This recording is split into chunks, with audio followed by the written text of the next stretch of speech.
I can still picture that moment with perfect clarity.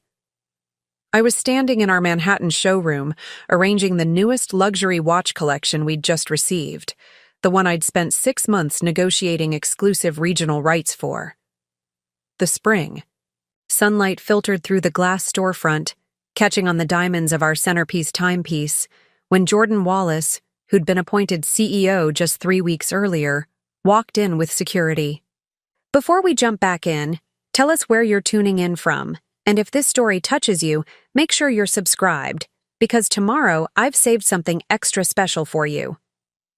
He didn't acknowledge the record sales numbers from the previous quarter displayed proudly on the wall behind me, numbers I had personally driven. He didn't mention the industry award ceremony we'd attended just last weekend, where I'd accepted the Sales Director of the Year on behalf of Monarch Luxury Group. He just glanced at his watch, ironically, one I'd helped him select as a gift, for his father Owen, the company founder, and said, "Effie, we're restructuring the sales department. Today is your last day. 8 years of my life. 8 years of building client relationships, developing our sales strategy, training every single representative who now occupied our 5 showrooms across the East Coast. All dismissed with a 15-second speech delivered with less emotion than a weather report." The security guard, Marco, who'd always greeted me with a smile and coffee recommendation every morning, now stood awkwardly by Jordan's side, avoiding my eyes. I realized he was there to escort me out, as if I might steal something or cause a scene after devoting nearly a decade of my life to Monarch. "Is this a joke?" I asked, my voice steady despite the earthquake happening inside my chest. The showroom was empty of customers. Jordan had timed this ambush during our Tuesday morning lull, of course. "It's a business decision," Jordan replied, straightening the lapel of his custom Brioni suit, a suit he'd purchased using the employee discount I'd arranged for executive staff. "The direction of the company is changing. We're moving toward a different clientele, a different approach. Different approach." The words echoed in my head as I stood perfectly still, the $86,000 watch still in my hand. Just last month, I'd presented our new demographic expansion strategy to the board. Jordan had sat silently through my presentation, occasionally typing on his phone. The board had approved my plan unanimously. We were set to implement it next quarter. "You'll receive 2 weeks severance," Jordan continued, checking his phone as if my dismissal was merely an inconvenient calendar item to cross off. "HR has prepared your paperwork. You can collect your personal items, but we'll need your badge, keys, and company devices before you leave." The showroom suddenly felt airless, like we were in a vacuum. Outside, New York City continued its Tuesday. Yellow. Cabs honking, pedestrians rushing past, life continuing while mine fractured into before and after. I carefully placed the watch back in its velvet display case, making sure it was positioned at the perfect angle to catch the light. "Old habits." "My team?" I asked, thinking of Laurel, Dina, and the others I'd personally recruited and mentored. "Will remain," Jordan said. "Camilla Porter is taking over as Director of Sales, effective immediately. Camilla Porter, our newest hire from our competitor across town. 3 months with Monarch, and now she was taking my position, my team, my strategies, my client relationships." The pieces clicked into place with sickening clarity. "I see," I said.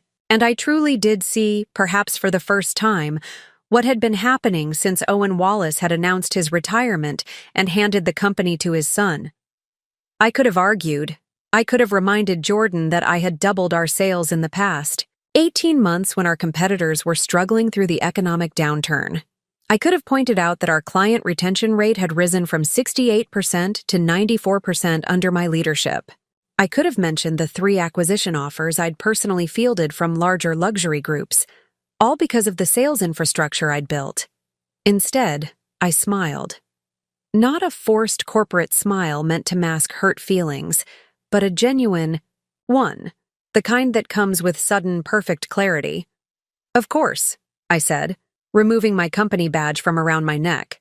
I wish you luck with the restructuring. Jordan's expression flickered. Confusion, perhaps even disappointment. Had he expected tears? Pleading? A scene that would justify the security escort? I wouldn't give him the satisfaction. I walked to my office, a corner space I'd earned after bringing in the Callaway account 3 years ago. The glass walls offered no privacy as I took my personal photos from the desk, a small potted succulent that Laurel had given me for my birthday, and a leather portfolio gifted by a grateful client. Everything else, the sales reports, strategy documents, client files, all belonged to Monarch now. As I packed, I could see my team watching from their workstations. Dina was openly crying. Kent, my senior sales associate, stood with his arms crossed, face set in barely contained fury. Clive was on the phone, speaking rapidly while staring at me through the glass. I gave them a small nod as Marco waited by my door. The last item I collected was a small crystal paperweight, a gift from Owen Wallace himself after my first year when I'd exceeded my targets by 43%. To the woman who can sell sand in a desert, the attached note had read. I hesitated, then placed it in my bag. It was, after all, a personal gift. As Marco walked me to the elevator, the floor was silent. Not the busy, energetic hum of a luxury sales team preparing for the day, but the heavy silence of shock and disbelief. I kept my head high, my walk measured. The elevator doors opened. I'm sorry, Effie, Marco whispered as I stepped inside. This isn't right. Thank you, Marco, I replied. How's your daughter doing in college? He looked startled, then gave a sad smile. Made Dean's List this semester? I'm glad to hear it, I said as the doors began to close. Tell her congratulations from me. The last thing I saw before the brushed steel doors met was Jordan watching. From the hallway, his expression unreadable. In the quiet descent to the lobby, I checked my phone. 3 missed calls from Owen Wallace. So the founder hadn't known about his son's plans. Interesting. I didn't return the calls. As I walked through the marble-floored lobby, past the security desk where I'd greeted the night guards by name for 8 years, past the coffee cart where Miguel always prepared my latte before I even ordered it, reality began to sink in. I was unemployed. 8 years of building something from near nothing to industry leading, gone in a 15-second speech. Outside, spring in New York felt obscenely cheerful. I stood on the sidewalk, designer handbag containing the sparse remnants of my career at Monarch hanging from my shoulder, and took a deep breath of city air. For the first time in 8 years, I didn't immediately check my sales reports upon leaving the building. The habitual reach for my phone to review the morning numbers felt like a phantom limb. What now? The question floated in my mind as I flagged down a taxi. The practical part of me, the part that had risen from sales associate to director in record time, was already mentally updating my resume, listing potential contacts to network with. But another part, a quieter part I rarely acknowledged, whispered, wait. Just wait. As the taxi pulled away from the curb, I didn't look back at the gleaming Monarch building with its iconic crown logo illuminated against the Manhattan skyline. I didn't need to. I knew its every detail, every corner, every flaw hidden beneath the polished surface. What I didn't know yet was that in exactly 72 hours, Jordan Wallace would be calling me, panic evident in his voice, begging me to return. What I couldn't possibly predict was that his hasty decision, made to consolidate his power and elevate his allies, would set in motion the most dramatic reshaping of Monarch Luxury Group since its founding. But that's getting ahead of the story. First, I needed to go home and process what had just happened, and more importantly, decide who I wanted to be on the other side of it. Preparing and narrating this story took us a lot of time, so if you are enjoying it, subscribe to our channel. It means a lot to us. Now back to the story. The taxi ride home felt surreal. 8 years at Monarch Luxury Group, gone in an instant. As we crawled through midtown traffic, my mind replayed the journey that had led me to this moment. I joined Monarch when it was barely surviving. Owen Wallace had built the company 20 years earlier with a vision of bringing European craftsmanship to American luxury retail, but by the time I arrived, that vision had blurred. Monarch operated just 2 locations then, the Manhattan flagship and a struggling boutique in Boston. Sales were stagnant. The company had lost its identity among bigger competitors. My interview with Owen had been unconventional. Instead of the standard questions about my experience selling for Barnett & Reed, a mid-tier competitor, he'd walked me through the showroom and asked what I would change. Everything, I'd replied honestly. Your displays emphasize quantity over quality. Your lighting doesn't showcase the craftsmanship. Your sales team is approaching customers with rehearsed pitches instead of building relationships. I expected to be thanked for my time and shown the door. Instead, Owen had smiled, the kind of smile that transformed his serious face into something boyish and excited. Finally, he'd said. Someone who sees it. He hired me that day as a senior sales consultant. 6 months later, I was managing the Manhattan showroom. By the end of my second year, I was director of sales for both locations. That first year had been brutal. I completely redesigned our approach, focusing on the stories behind each timepiece. I trained the team to become experts, not just salespeople. We hosted exclusive events for select clients, creating experiences around the products instead of just selling them. The taxi slowed near Central Park, and I watched a young couple admiring the spring blooms. I remembered working through an entire spring 7 years ago, missing the cherry blossoms entirely while developing our first major campaign. The campaign that saved Monarch. We'd been down to our last financial quarter of runway when I convinced Owen to invest our remaining marketing budget in a strategy that targeted not the usual luxury market, but emerging tech entrepreneurs and finance prodigies, younger clients who had newly acquired wealth and were seeking to establish their status. These clients don't just want a luxury watch, I'd explained to a skeptical board. They want to feel they've been admitted to an exclusive club they've always admired from outside. The campaign had exceeded even my optimistic projections. Sales increased 62% in 3 months. We opened a third location in Chicago 18 months later, then Washington, D.C., then Miami. The taxi turned onto my street in the Upper West Side. The neighborhood was quieter than the commercial bustle of Fifth Avenue where Monarch's flagship gleamed. My apartment building was pre-war, elegant but not flashy, much like the personal style I'd cultivated for building client trust. Inside my apartment, I kicked off the Louboutins I'd worn to work every day for the past 3 years and poured myself a glass of the Bordeaux I'd been saving for a special occasion. Getting fired seemed to qualify. As I sank into my sofa, the reality of the day crashed over me. My phone buzzed again. Owen Wallace, trying for the 4th time. I silenced it. On my coffee table sat the industry award I'd received just days ago. Sales Director of the Year. The ceremony had been a triumph, with Owen beaming proudly as I accepted it. Jordan had been there too, standing at the back of the room, expression unreadable. Jordan. The founder's son had always been on the periphery of Monarch, occasionally dropping by the office between extended vacations and half-hearted ventures of his own. When Owen announced his retirement 3 months ago, the appointment of Jordan as CEO had sent shockwaves through the company. He needs this, Owen had told me privately. A chance to prove himself.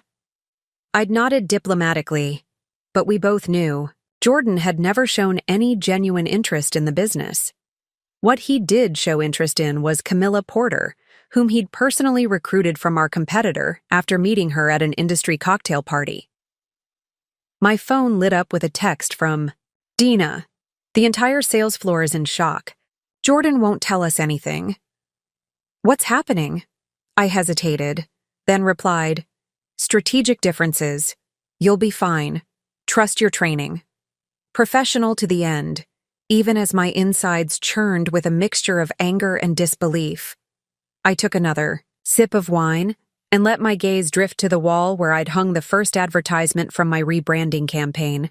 The image showed a Monarch timepiece against a backdrop of Manhattan at dawn, for those who make every second count. The tagline had become our company identity. More messages flooded in. From Kent. This is Bulls. Half the team is talking about walking out. From Laurel. Camilla's already moving into your office. Jordan's giving her access to your client portfolio. My client portfolio. The relationships I'd cultivated for years.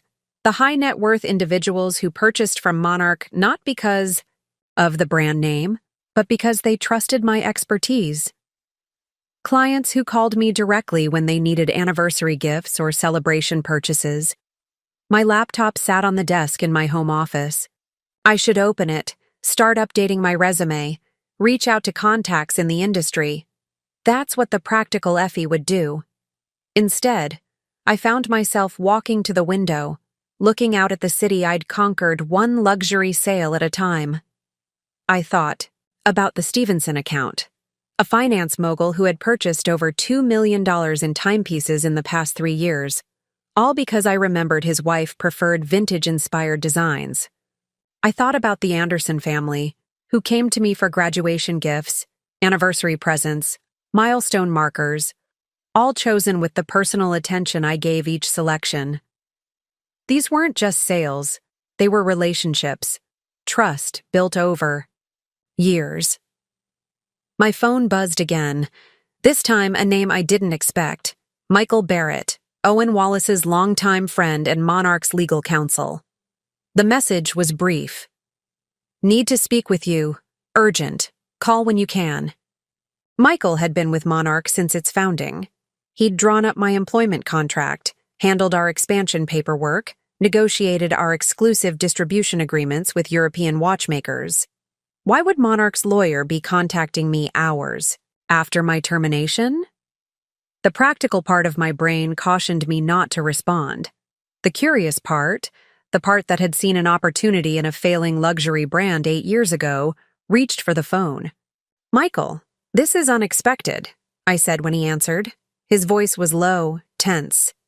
Effie, did you ever read your employment contract? The full contract, including the appendices Owen added when you became director? Of course, I replied automatically. Though in truth, I'd skimmed the legal sections, focusing on compensation terms and performance bonuses. I don't think you did, Michael said, and something in his tone made me sit straighter. Because if you had, you'd know about the client protection clause Owen insisted on adding. Client protection clause? Section 12B, paragraph 3, Michael recited from memory. In recognition of Director Harris's unique client relationships and their value to Monarch Luxury Group, any termination of employment must include a 60-day transition period for client accounts valued at over $250,000 annually, during which Director Harris retains signatory authority for client transactions. I blinked, trying to process his words. In plain English, Michael continued, Jordan can't fire you effective immediately. Not without risking our relationships with our highest value clients. Not without breaching your contract. For the first time since Jordan had uttered those words in the showroom, I felt something shift inside me. Not hope exactly, but something adjacent to it. Why are you telling me this, Michael? There was a pause before he answered. Because Owen doesn't know what his son did today, and by the time he finds out, it might be too late to fix. After hanging up with Michael, I sat motionless in my living room, the implications of his words slowly crystallizing in my mind. I had legal grounds to challenge my termination. I had leverage. But did I want to use it? My phone continued to light up with messages from team members, industry colleagues who'd somehow already heard the news, and even a few clients who had my personal number. I silenced them all. I needed clarity before I responded to anyone. Pulled out my laptop and searched through my files for the employment contract Michael had mentioned. There it was. A 24-page document I'd signed 3 years ago when I officially became director of sales. I scrolled to section 12B and read the clause for myself. Michael hadn't exaggerated. The language was clear. I was entitled to a 60-day transition period for our high-value client accounts, with full signatory authority during that time. Jordan had breached my contract with his immediate termination. Thought lawyer and Michael would see this as a straightforward case of contract enforcement. The businessman in Owen would recognize it as protection for valuable client relationships. But for me, the question was more complex. What did I want? I could march back into Monarch tomorrow morning, contract in hand, and demand reinstatement. For the transition period, I could watch Jordan squirm as he was forced to walk back his public dismissal of me. I could savor the momentary victory. But at what cost? A toxic work environment for 60 days? Awkward client meetings where everyone knew I was on my way out? A damaged professional reputation in an industry where relationships were everything? No. If there was one thing I'd learned in 8 years of luxury sales, it was that desperation never closed a deal. Confidence did. Patience did. Strategy did. I closed my laptop without sending a single email. Instead, I poured another glass of wine, drew a bath, and allowed myself one evening to process everything that had happened. Tomorrow would be soon enough to decide my next move. The following morning, I woke to sunlight streaming through my bedroom window. For the first time in 8 years, I didn't immediately check my sales reports or respond to overnight client emails from international time zones. I made coffee, real coffee that I savored instead of gulping down between calls. I took a long shower, dressed in casual clothes, and walked to the bakery around the corner, something I'd never had time to do on a weekday before. By 10 a.m., my phone had accumulated 37 missed calls and 56 text messages. I scrolled through them while sitting on a park bench, the spring sun warm on my face. Several were from Owen Wallace, his messages growing increasingly concerned. "Effie, please call me. We need to talk about what happened. This isn't what I wanted." Jordan had called twice, leaving terse voicemails. "We should discuss your exit package. Call me back to arrange the transfer of your client files." Dina had sent a group photo of the sales team at their regular morning meeting, all wearing black as if in mourning. Kent had texted that 3 clients had already called asking specifically for me.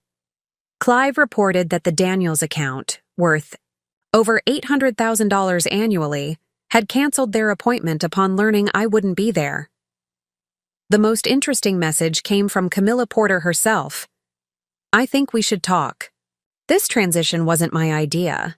I read it twice, intrigued by the hint of distance she was placing between herself and Jordan's decision. Smart move on her part.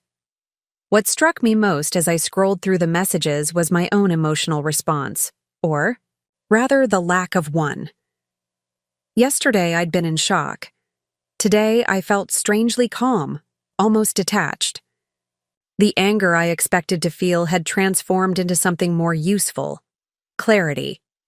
I decided to respond to exactly one message, Michael's, asking if I'd had time to review the contract language he'd mentioned. "I've reviewed it," I wrote.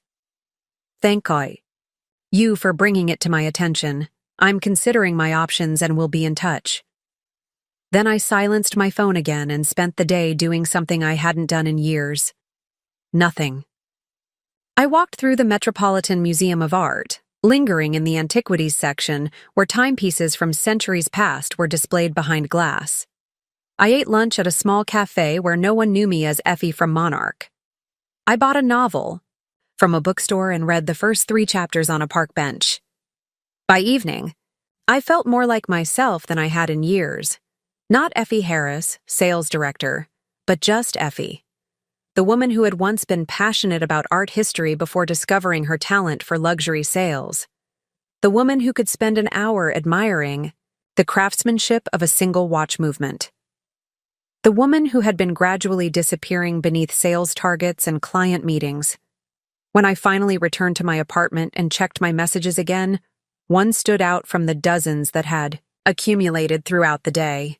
It was from Teresa Daniels, wife of Richard Daniels, our $800,000 annual client. Effie, Richard is furious about your departure from Monarch. He's canceled all future purchases with them. He asked me to reach out personally. We'd like to meet with you whenever you're ready.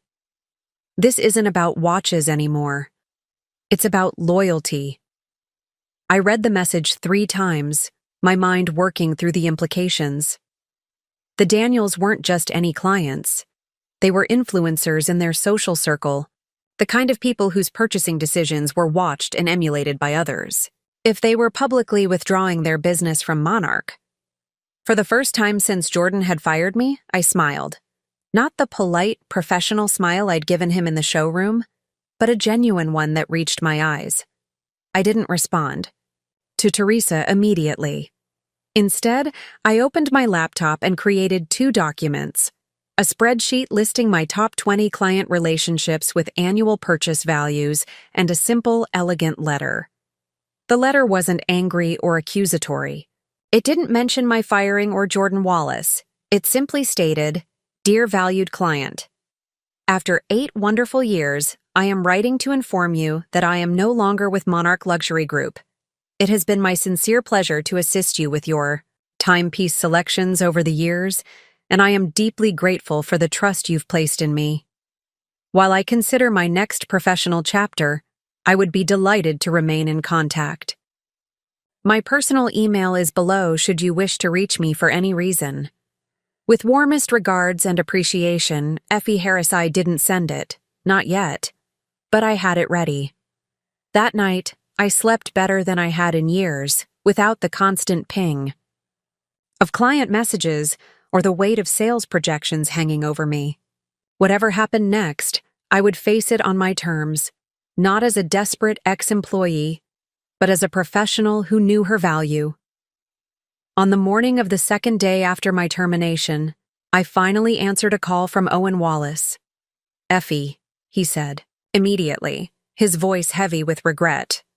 "I've just returned from my medical appointments to complete chaos. What has happened?" "I think you know what happened, Owen," I replied, keeping my voice even.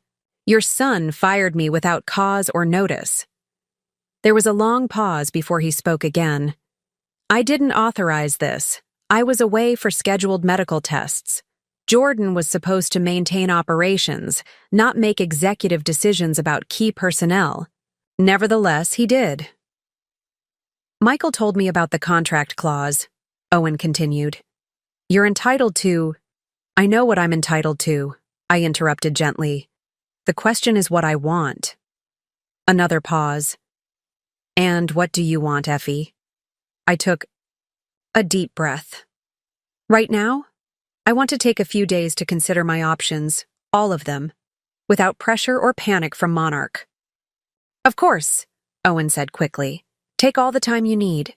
But Effie, you should know that the Daniels account isn't the only one we've lost. Henderson called this morning. So did the Whitman Group. They're all asking for you specifically."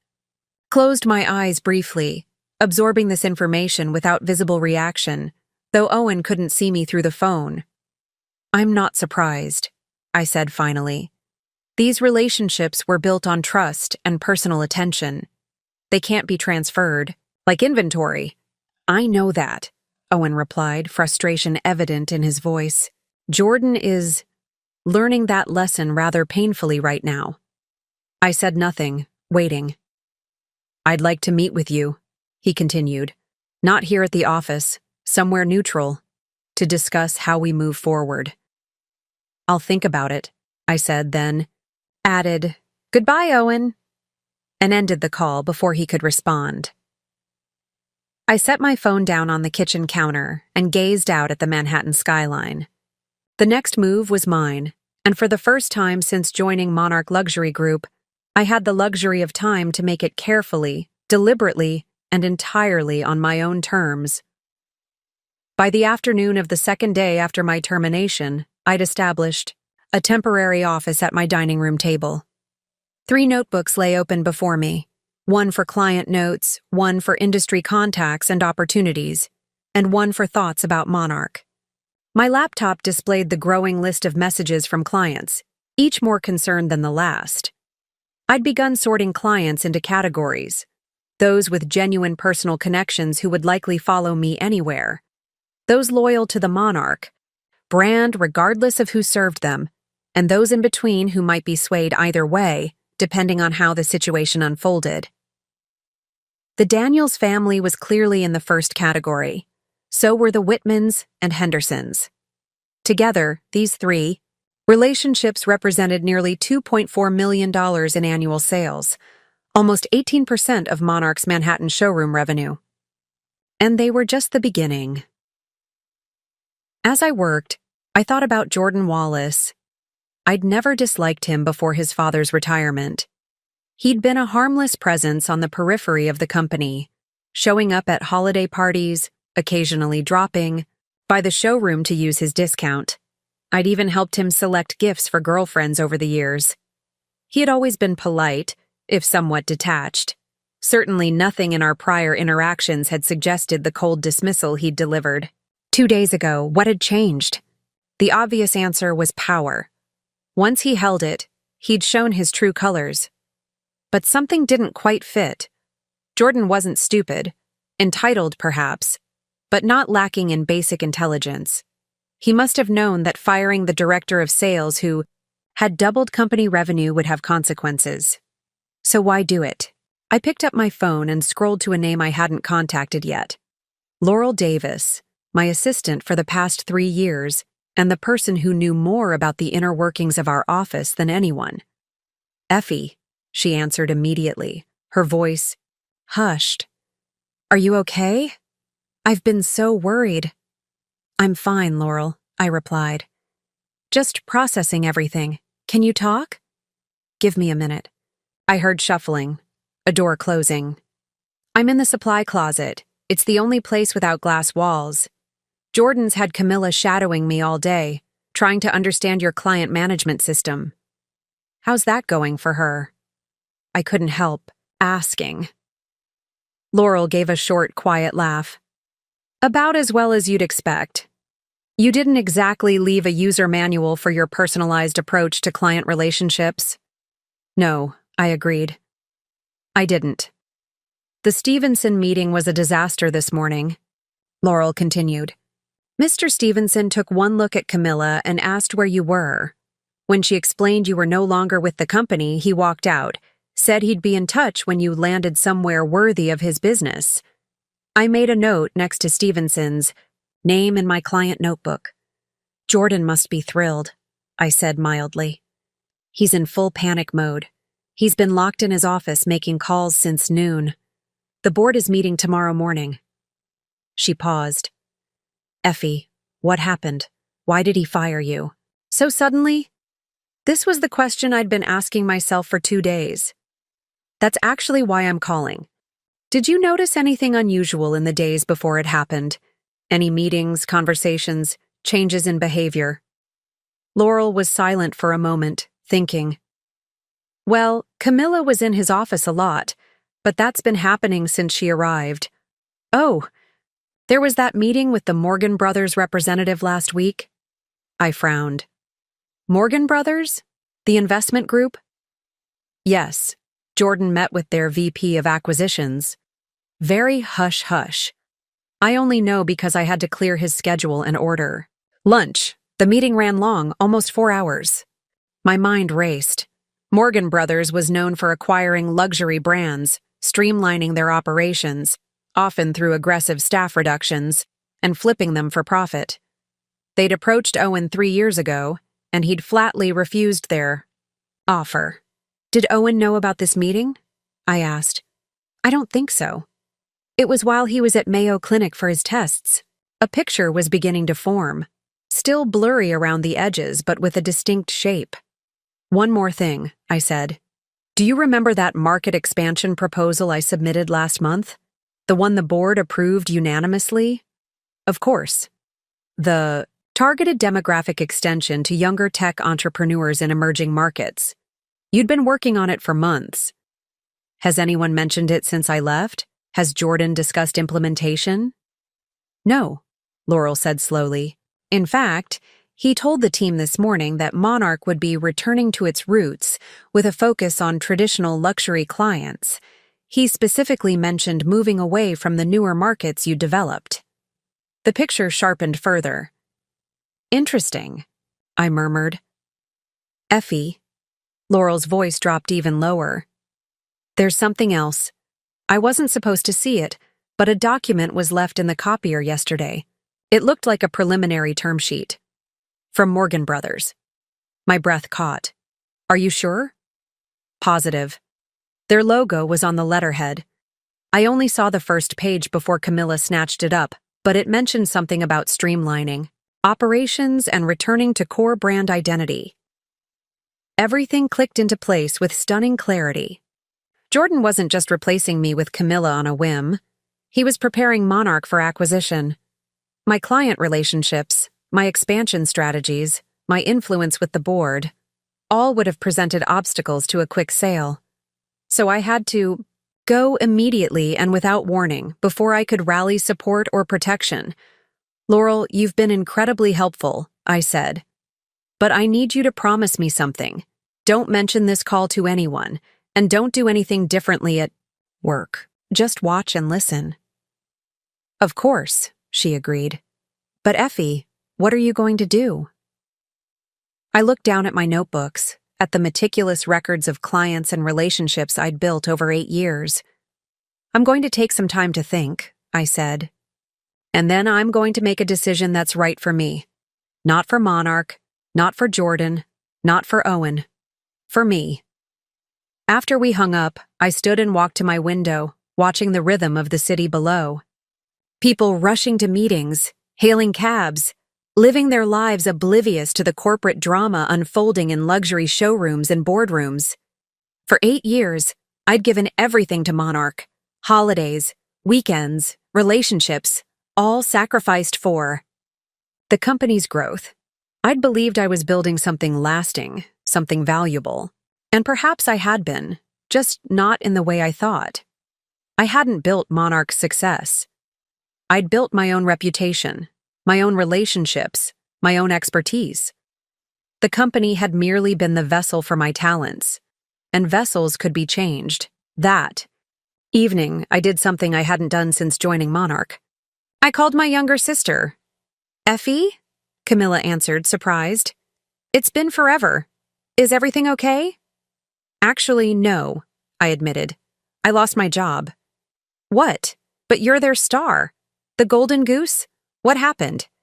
I gave her the condensed version, feeling a strange relief in speaking the words aloud to someone completely removed from the luxury watch industry. That's terrible, she said when I finished. But also, maybe it's not. What do you mean? Effie, I've seen you twice in the past 3 years. Both times you were exhausted, checking your phone constantly, talking about client emergencies. When was the last time you took a real vacation, or went on a date, or did anything just because it made you happy? Her questions hit me with unexpected force. When was the last time? I don't know, I admitted quietly. Maybe this is an opportunity, she suggested, to figure out what you actually want, not what Monarch wants from you. After we hung up, I poured a glass of wine and returned to my dining room table. Looking at my notebooks with fresh eyes, I realized I'd been approaching this all wrong. I'd been thinking like a sales director trying to salvage her position or leverage her assets. I needed to think like Effie Harris, a woman at a crossroads. What did I truly want? To return to Monarch and the grueling schedule that came with it? To join a competitor and essentially recreate my current life with a different logo? To start something new entirely? For the first time, I allowed myself to consider options beyond the luxury watch industry. I'd always loved art history before, stumbling into sales. I'd once dreamed of curating museum collections or working in art restoration. The thought sent an unexpected thrill through me. a reminder of passion long buried under commission structures and sales targets. But I couldn't deny that I was exceptionally good at what I did. My client relationships were genuine. I took pride in matching people with timepieces that would become family heirlooms, marking significant moments in their lives. That connection wasn't something I was ready to abandon entirely. As night fell over Manhattan, I made a decision. I wouldn't react immediately to Jordan's firing or Owen's attempts at reconciliation. I would take the time this unexpected freedom had given me to carefully consider not just my next move, but my next several moves, like a chess player thinking 5 steps ahead. Jordan Wallace had made the first move, impulsive and poorly calculated. Now it was my turn, and I intended to make it count. I closed my notebooks and went to bed, sleeping peacefully for the 3rd night in a row, something that would have been impossible during my tenure at Monarch. In the morning, the real work would begin. On the morning of the 3rd day after my termination, I woke to a text from Michael Barrett. Owen called emergency board meeting. 8 a.m., things escalating quickly. I made coffee and checked my email. 3 more high-value clients had written overnight, all expressing dismay at my departure and requesting my new contact information. I added them to my growing list but didn't respond yet. Timing would be everything. At 9:17 a.m., Laurel texted, "Board meeting over. Jordan looks shaken. Owen taking meetings in main conference room all day." I smiled slightly.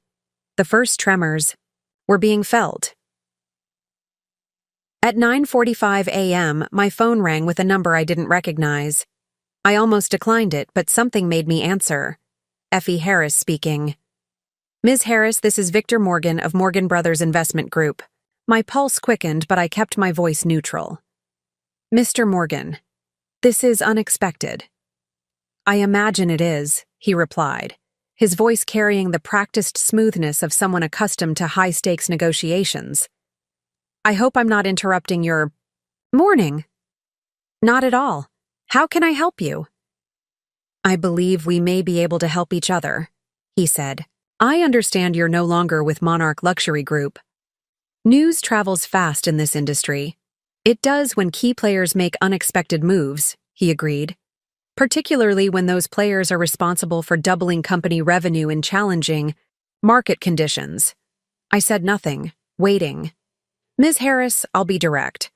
Morgan Brothers has been interested in Monarch for some time. We're currently in preliminary discussions with Jordan Wallace about a potential acquisition." "How interesting," I said mildly, though my mind was racing. "And does Owen Wallace know about these discussions?" A slight pause. "My understanding is that Mr. Wallace Sr. is stepping back from operations due to health concerns." Translation? Jordan was moving forward without his father's knowledge or approval. "I see," I said. "And how exactly do you think we might help each other, Mr. Morgan?" "We've done our due diligence on Monarch," Victor continued. "You've been the driving force behind their growth for years. The client relationships, the market expansion, the brand repositioning, that was all you. Jordan Wallace is, well, let's just say we recognize the difference between inherited position and earned expertise." "Flattering, but still doesn't answer my question." He chuckled.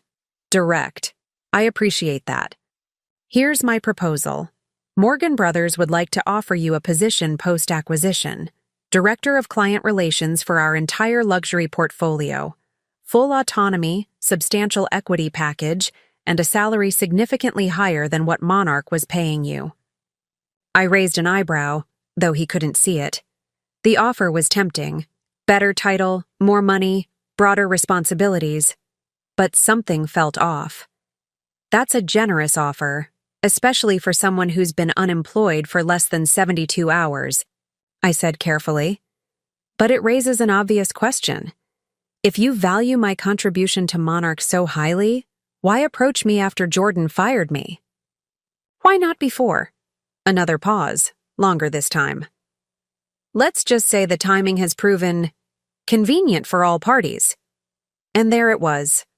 The missing piece snapped into place with perfect clarity. "I see," I said, my voice cooling several degrees. Jordan didn't fire me impulsively, did he?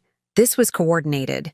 You wanted my client relationships but not my potential opposition to the acquisition, so you had Jordan remove me from the equation, planning to rehire me after the deal closed. Once. I had no power to influence the terms or protect the company. Ms. Harris, business acquisitions are complex. Yes, they are, I interrupted. But some things are actually quite simple, like integrity and loyalty, and the fact that client relationships in luxury retail are built on trust, not corporate. Maneuvering. Perhaps we've gotten off on the wrong foot, Victor said, his smoothness slightly strained now. Why don't we meet in person to discuss? I don't think that will be necessary, I replied, but I appreciate the clarity your call has provided. Good day, Mr. Morgan. I ended the call and sat back in my chair, a strange calm settling over me. The full picture was now crystal clear. Jordan hadn't acted alone. He'd been working with Morgan Brothers all along, setting up a deal that would likely earn him a handsome payout while transferring control of his father's legacy to corporate raiders known for stripping companies down to their most profitable elements. My firing wasn't personal. It was tactical. They needed me out of the way to execute their plan, then back on board to maintain the client relationships once the deal was done. They had underestimated me spectacularly. I opened my laptop and began drafting 3 emails. The first was to Michael Barrett. Michael, I've just received a very interesting call from Victor Morgan of Morgan Brothers Investment Group, offering me a position post-acquisition of Monarch. It appears Jordan's decision to terminate me was coordinated with their acquisition strategy. I thought Owen might find this information relevant to today's meetings. I'm also formally notifying you that I intend to exercise my rights under Section 12B of my employment contract, effective immediately. Please prepare the necessary documentation to reinstate my signatory authority for client accounts as specified in the contract. Best regards, Effie Harris.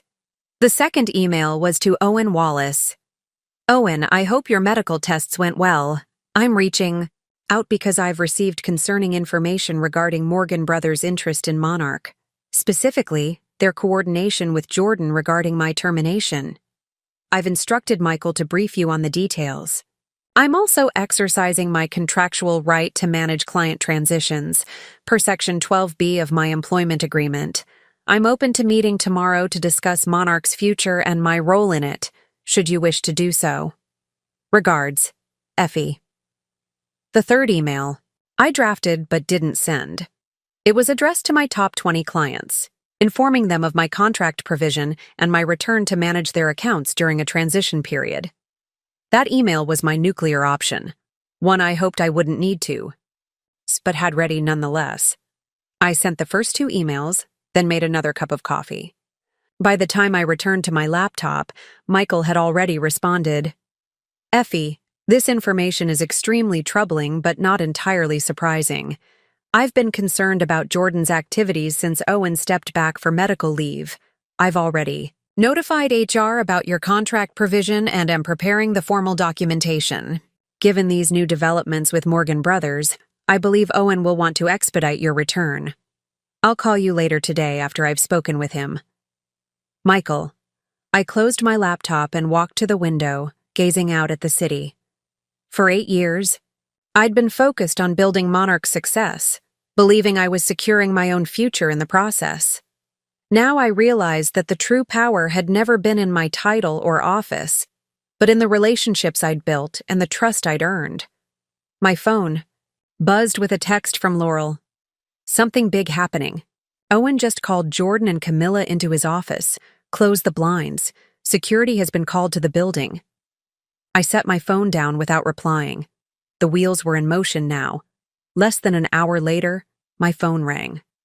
Owen Wallace. Effie, he said when I answered, his voice grave. We need to talk. How soon can you come to the office? I can be there in an hour, I replied. Good. Use the executive entrance. Michael will meet you. Owen, I said before he could hang up. Just to be clear, am I coming as a terminated employee exercising contract rights? Or are we discussing something else entirely? There was a pause, then a heavy sigh. You're coming as the person who might save this company from my son's catastrophic mistake. We're not just discussing your client transition period, Effie. We're discussing Monarch's future leadership. A rush of adrenaline coursed through me. This was more than I'd anticipated. I'll be there in an hour, I confirmed, and ended the call. Dressed carefully, not in my usual sales director attire, but in a power suit I reserved for major client presentations.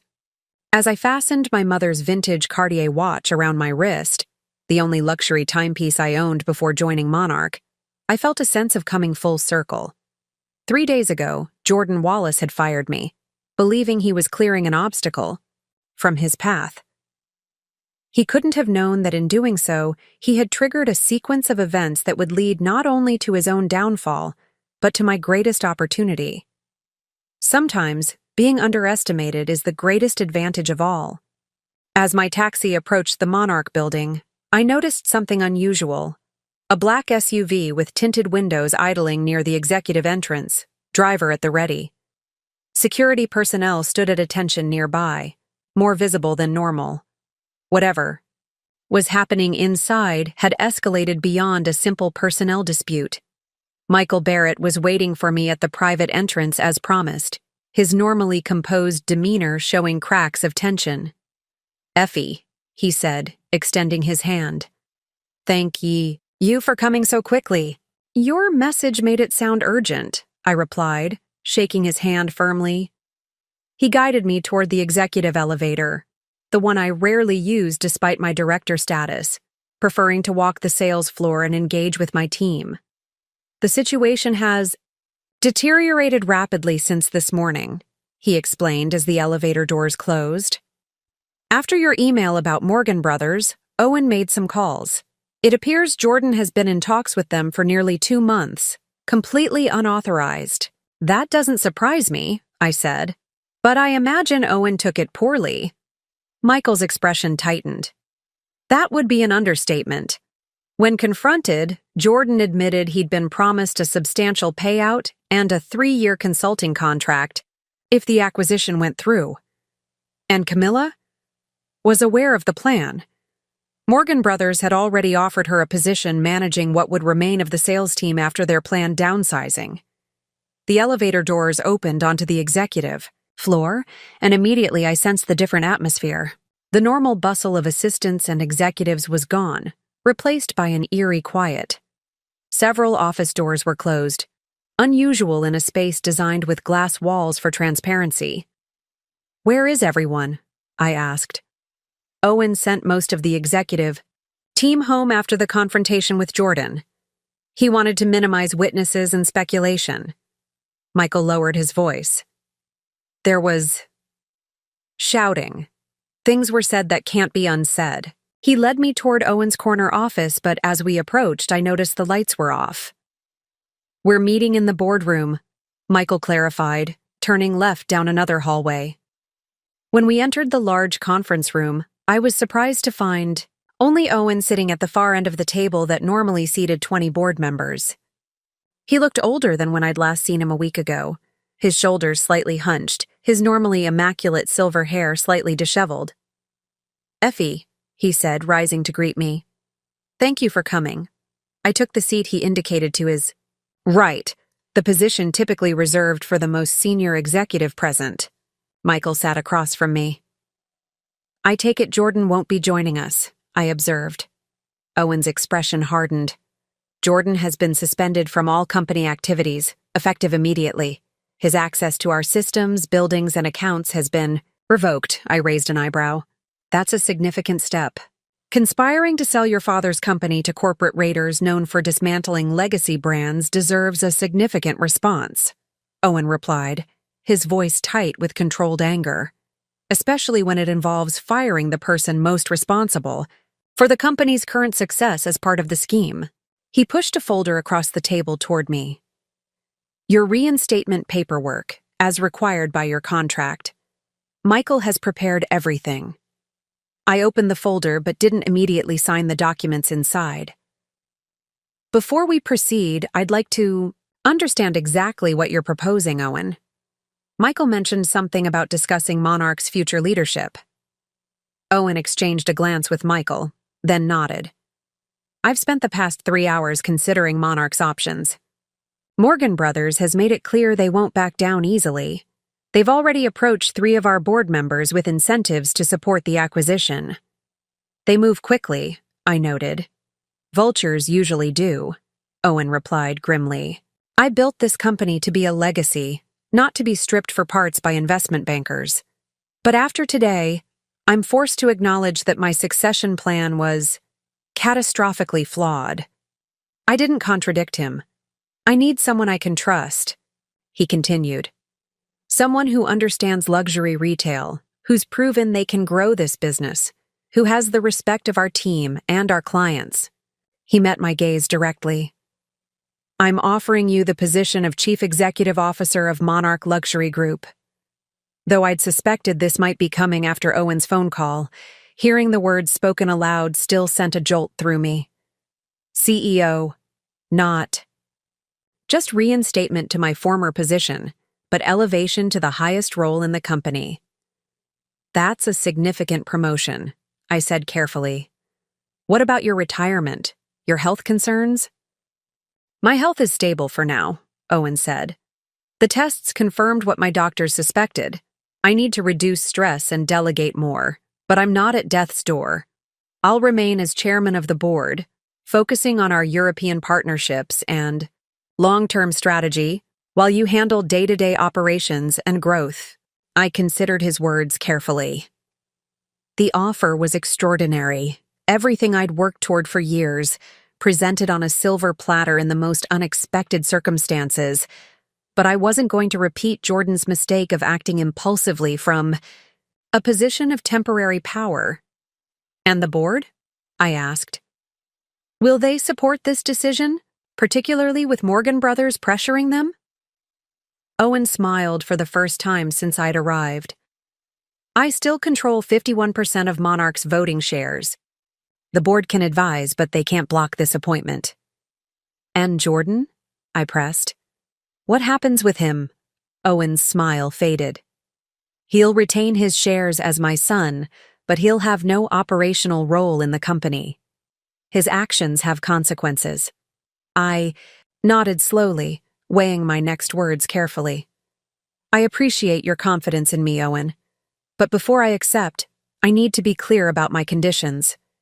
If he was surprised by my response, he didn't show it. I'm listening. First, I want complete autonomy to reshape the executive team as needed. No sacred cows, no protected positions. Agreed, Owen said without hesitation. Second, I want equity in the company. 5% vested immediately, with an additional 5% vesting over 3 years. Michael's eyebrows shot up, but Owen simply nodded. We can make that work. Third, I want to establish an employee ownership program, starting with the sales team. The people who build this company should share in its success. Owen considered this longer. That's more complex, but not unreasonable. Michael can draft something for board approval. I took a deep breath. Finally, I want your word, your personal guarantee that you won't undermine my decisions or second-guess my strategy, even if it differs from your vision for Monarch. If I'm going to lead this company, I need to truly lead it. The room fell silent as Owen studied me, his expression unreadable. After what felt like minutes but was likely only seconds, he extended his hand across the table. You have my word, he said firmly. Monarch is yours to lead. I looked at his outstretched hand, thinking of all that had transpired in the past 3 days. The humiliation of being fired, the shock of discovering the conspiracy between Jordan and Morgan Brothers, the unexpected opportunity now before me. I thought of my sister's questions about my life beyond work, about vacations not taken and relationships not pursued. I thought of the clients who had immediately withdrawn their business upon learning of my departure, demonstrating loyalty I hadn't fully appreciated until now. Most of all, I thought about power.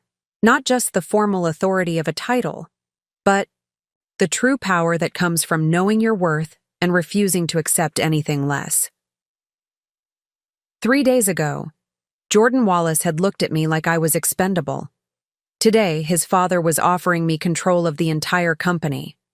I reached across the table and shook Owen's hand. Then we have a deal. Michael visibly relaxed, relief washing over his features. I'll announce your appointment to the executive team immediately, Owen said, and to the board this evening. No, I said, surprising both men. Not yet. Owen frowned. Why wait? We need to stabilize the company, reassure our team, and we will, I assured him. But Morgan Brothers is still circling, and 3 board members are already compromised. Right now, they believe they've successfully removed me as an obstacle. That's an advantage I'd like to maintain for at least 24 hours. Understanding dawned on Owen's face. You want to counter their move before they know you're back? Exactly, I said, a plan already forming in my mind. Here's what we're going to do. As I outlined my strategy for thwarting Morgan Brothers and securing Monarch's independence, I felt a sense of clarity and purpose I hadn't experienced in years. The power I now held wasn't just in the CEO title I would soon assume, but in the relationships I'd built, the expertise I'd developed, and the loyalty I'd earned, all of which Jordan and Morgan Brothers had fatally underestimated. They had seen me as merely a sales director, a disposable cog in their acquisition machinery. They were about to discover how wrong they had been. Sometimes the person you dismiss without a second thought becomes the architect of your undoing. Jordan Wallace was about to learn that lesson the hard way. News travels quickly in luxury retail circles. By the time I left Monarch's headquarters that afternoon, exiting through a service entrance to maintain the illusion of my continued separation from the company, the industry grapevine was already buzzing with rumors. As I settled into a cafe several blocks away, my phone vibrated constantly with messages from colleagues, competitors, and clients. I responded selectively, careful not to reveal my new arrangement with Owen. For the next 24 hours, strategic ambiguity would be our greatest asset. A text from Laurel caught my attention. Something huge happening. Jordan escorted out by security. Camilla in tears in the bathroom. Executive floor on lockdown. What's going on? I replied simply, interesting developments. Keep watching. Trust me. At 3:15 p.m., Kent called. I answered, curious about what was happening on the sales floor. Effie, he said immediately, his voice hushed but excited. You won't believe what's happening here. Total chaos. Tell me, I said, sipping my cappuccino. Jordan was just marched out by security. Didn't even get to pack his things. Rumor is he tried to access the client database after being explicitly told not to. Kent paused, then added, and get this, Camilla's been locked out of your office. It came up and changed the passcodes right in front of everyone. That sounds dramatic, I commented neutrally. It's insane. Half the team thinks the company is imploding, the other half is speculating about a hostile takeover. His voice dropped further. There's also a rumor that the Stevenson account, Henderson Group, and at least 4 other major clients all threatened to pull their business this morning. Collectively, they represent something like 30% of our annual revenue. I smiled slightly. The client exodus had begun even faster than I'd anticipated. How strange, I said mildly. Effie, Kent said, frustration evident in his tone. You know, something. This can't be coincidence. Jordan fires you. 3 days later, he's escorted out while our biggest clients are threatening to walk. What's really going on? Kent, I appreciate your loyalty these past years, I said carefully. Right. Now, the best thing you can do is keep the sales team calm and focused. Tell them to maintain normal operations and refer any unusual client questions to Michael Barrett's office. So there is a plan, he pressed. There's always a plan, I replied. Trust the process. After ending the call, I checked my watch. 4 more hours until Owen's emergency board meeting, where he would inform them of Jordan's suspension and the Morgan brothers' situation, but not yet of my new position. That revelation would come tomorrow, after we'd secured our position against the acquisition attempt. I pulled out my laptop and opened a secured document Michael had sent. A complete list of Monarch's board members with notes on their loyalties, financial situations, and voting history. We knew 3 had already been approached by Morgan brothers, but we needed to ensure the others remained firmly on our side.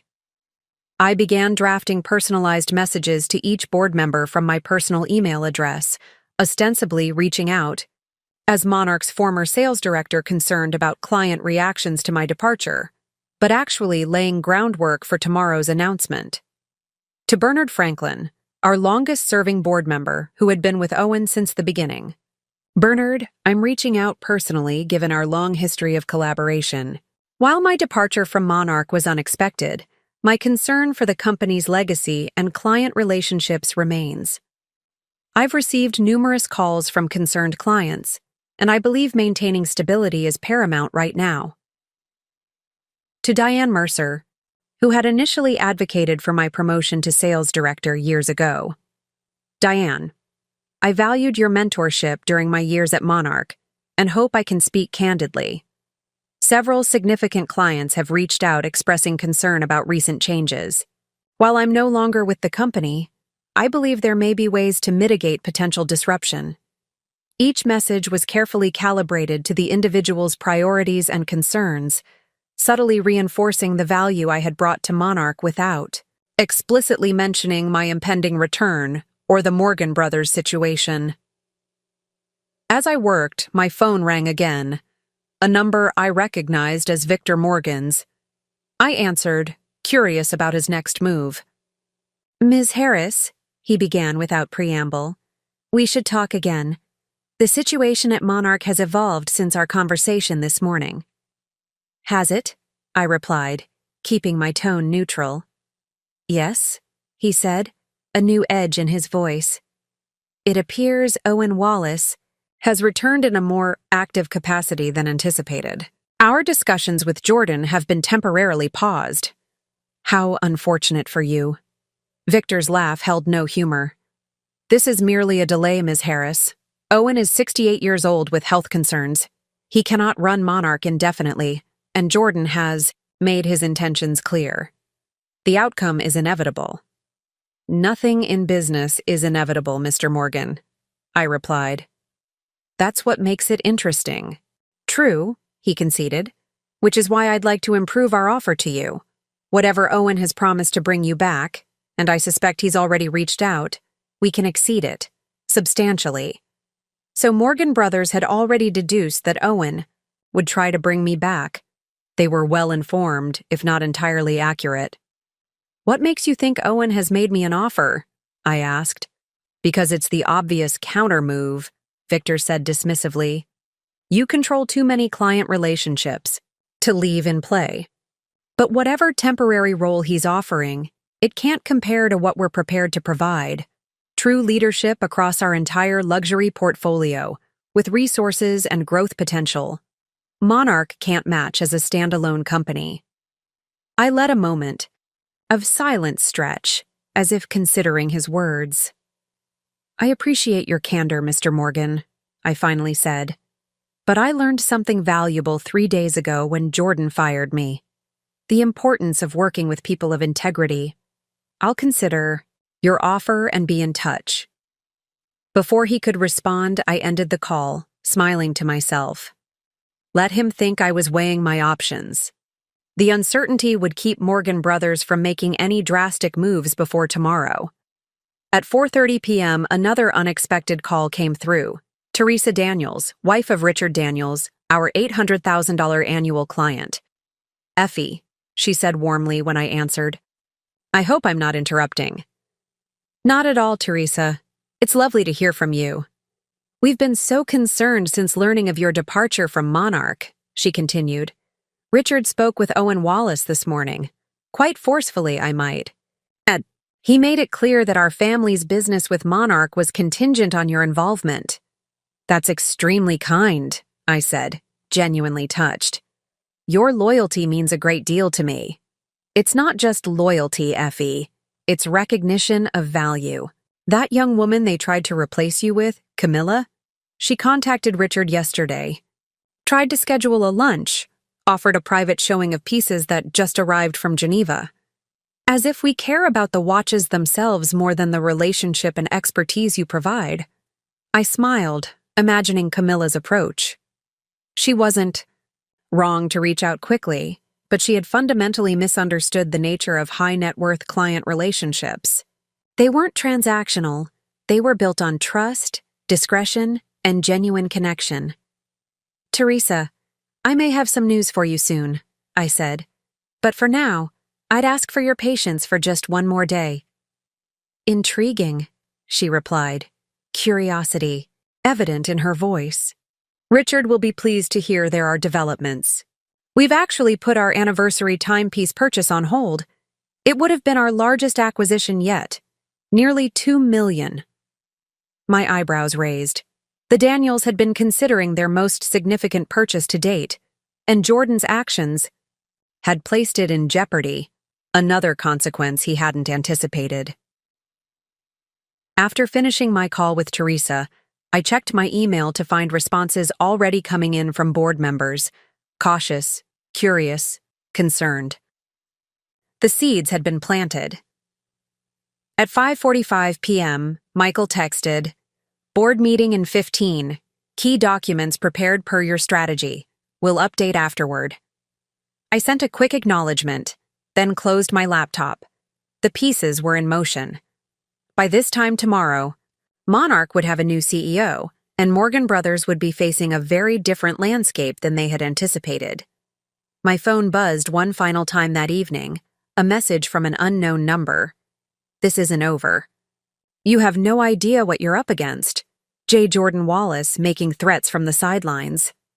3 days ago, such a message might have unsettled me. Now it merely confirmed what I already knew. Jordan had badly miscalculated, not just by firing me, but by underestimating what would happen next. I didn't bother responding. Tomorrow would speak for itself. The following morning, day 4 since my termination, I woke early, my mind already racing with the day's critical tasks. Today was the day everything would change officially, though the transformation had been underway since Jordan's ill-fated decision to fire me. I was preparing my morning coffee when my doorbell rang unexpectedly. It was just past 7 a.m., too early for casual visitors. Through the peephole, I saw Laurel standing in the hallway, looking anxious but determined. "Laurel," I said, opening the door in surprise. "How did you know where I live?" "HR files," she admitted, stepping inside when I gestured for her to enter. "I know I shouldn't have, but after everything that happened yesterday, I had to talk to you directly." I led her to my kitchen, offering coffee which she gratefully accepted. She looked exhausted, with dark circles under her eyes suggesting she hadn't slept much. "The office is imploding," she said without preamble, cupping the mug between her hands. After Jordan was escorted out, Camilla tried to take control of the sales team, but no one would listen to her. Kent basically told her to her face that she had no authority. Half the executive team didn't show up this morning. Rumor is they're meeting with headhunters. I nodded, listening carefully. This inside perspective was valuable, confirming that the power vacuum was developing exactly as Owen and I had anticipated. "What about client calls?" I asked. "That's the worst part," Laurel sighed. "The Stevensons canceled their spring collection order. That's over $400,000 gone. The Henderson Group sent a formal letter terminating their corporate account, effective immediately. Even smaller clients are calling hourly, asking specifically for you." She looked up at me. "Effie, what's really going on? Why did Jordan fire you, only to get thrown out himself 3 days later?" I studied her for a moment. Laurel had been my right hand for years, loyal and discreet. She deserved some insight, even if I couldn't reveal everything yet. Jordan was working with Morgan Brothers to sell Monarch, I explained. My client relationships and position with the board would have complicated their acquisition plan, so they removed me first. They didn't anticipate how quickly clients would react, or that Owen would return from medical leave and discover what was happening. Laurel's eyes widened. So the rumors about a takeover are true. Were true, I corrected. The situation is evolving. And what about you? She pressed. Are you coming back? Everyone's asking, but no one seems to know anything concrete. I smiled slightly. That's by design. For now, let's just say that my separation from Monarch was shorter than Jordan intended. Laurel studied my expression, then her own face brightened with realization. You're already back, aren't you? Behind the scenes? Let's just say I've been in discussions with Owen about Monarch's future leadership. She sat back, processing this information. That explains why Michael Barrett locked your office yesterday and had IT reset all the security protocols. They're preparing for your return. She paused, then asked more hesitantly, At what level? The question was direct, but I appreciated her perception. That will be announced officially later today. Laurel nodded slowly, connecting the dots. It must be significant if it's being handled this carefully. She took another sip of coffee, then added, You should know something else.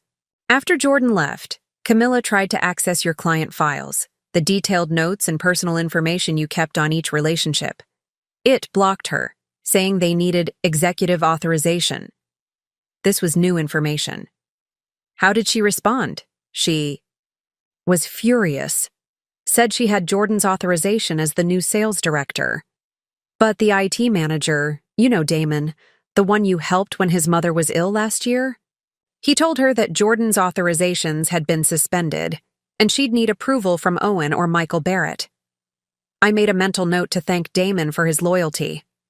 Those client files contained years of personal details, children's names, spouses' preferences, anniversary dates, personal stories shared over private viewings.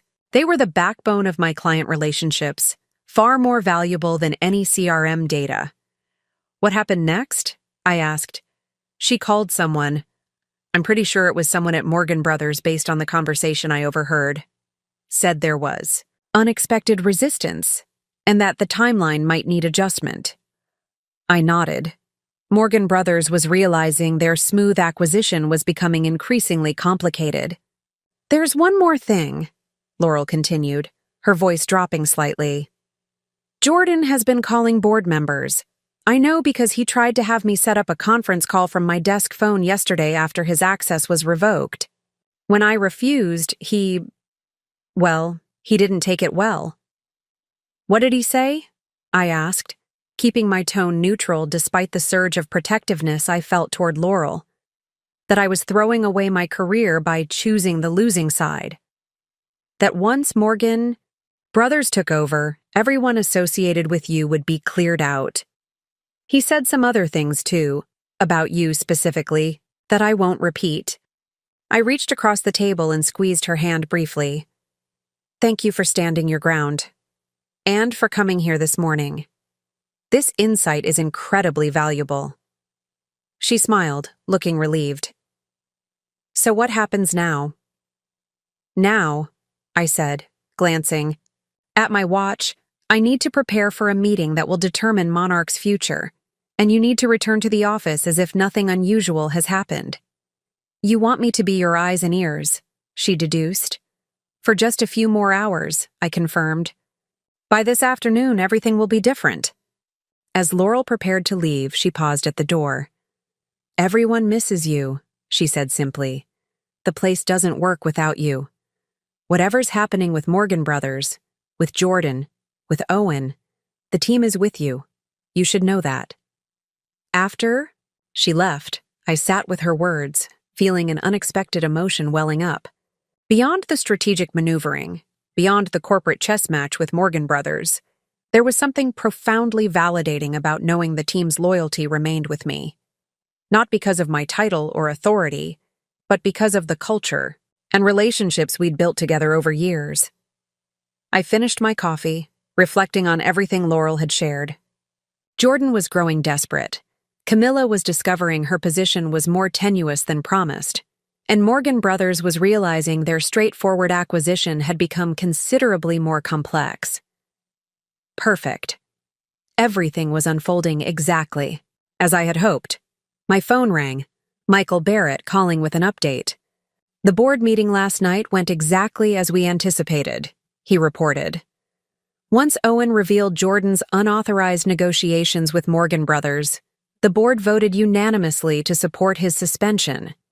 Even the 3 members Morgan had approached back to Owen once they understood the full situation. And the CEO announcement? I asked. On the agenda for 2 p.m. today.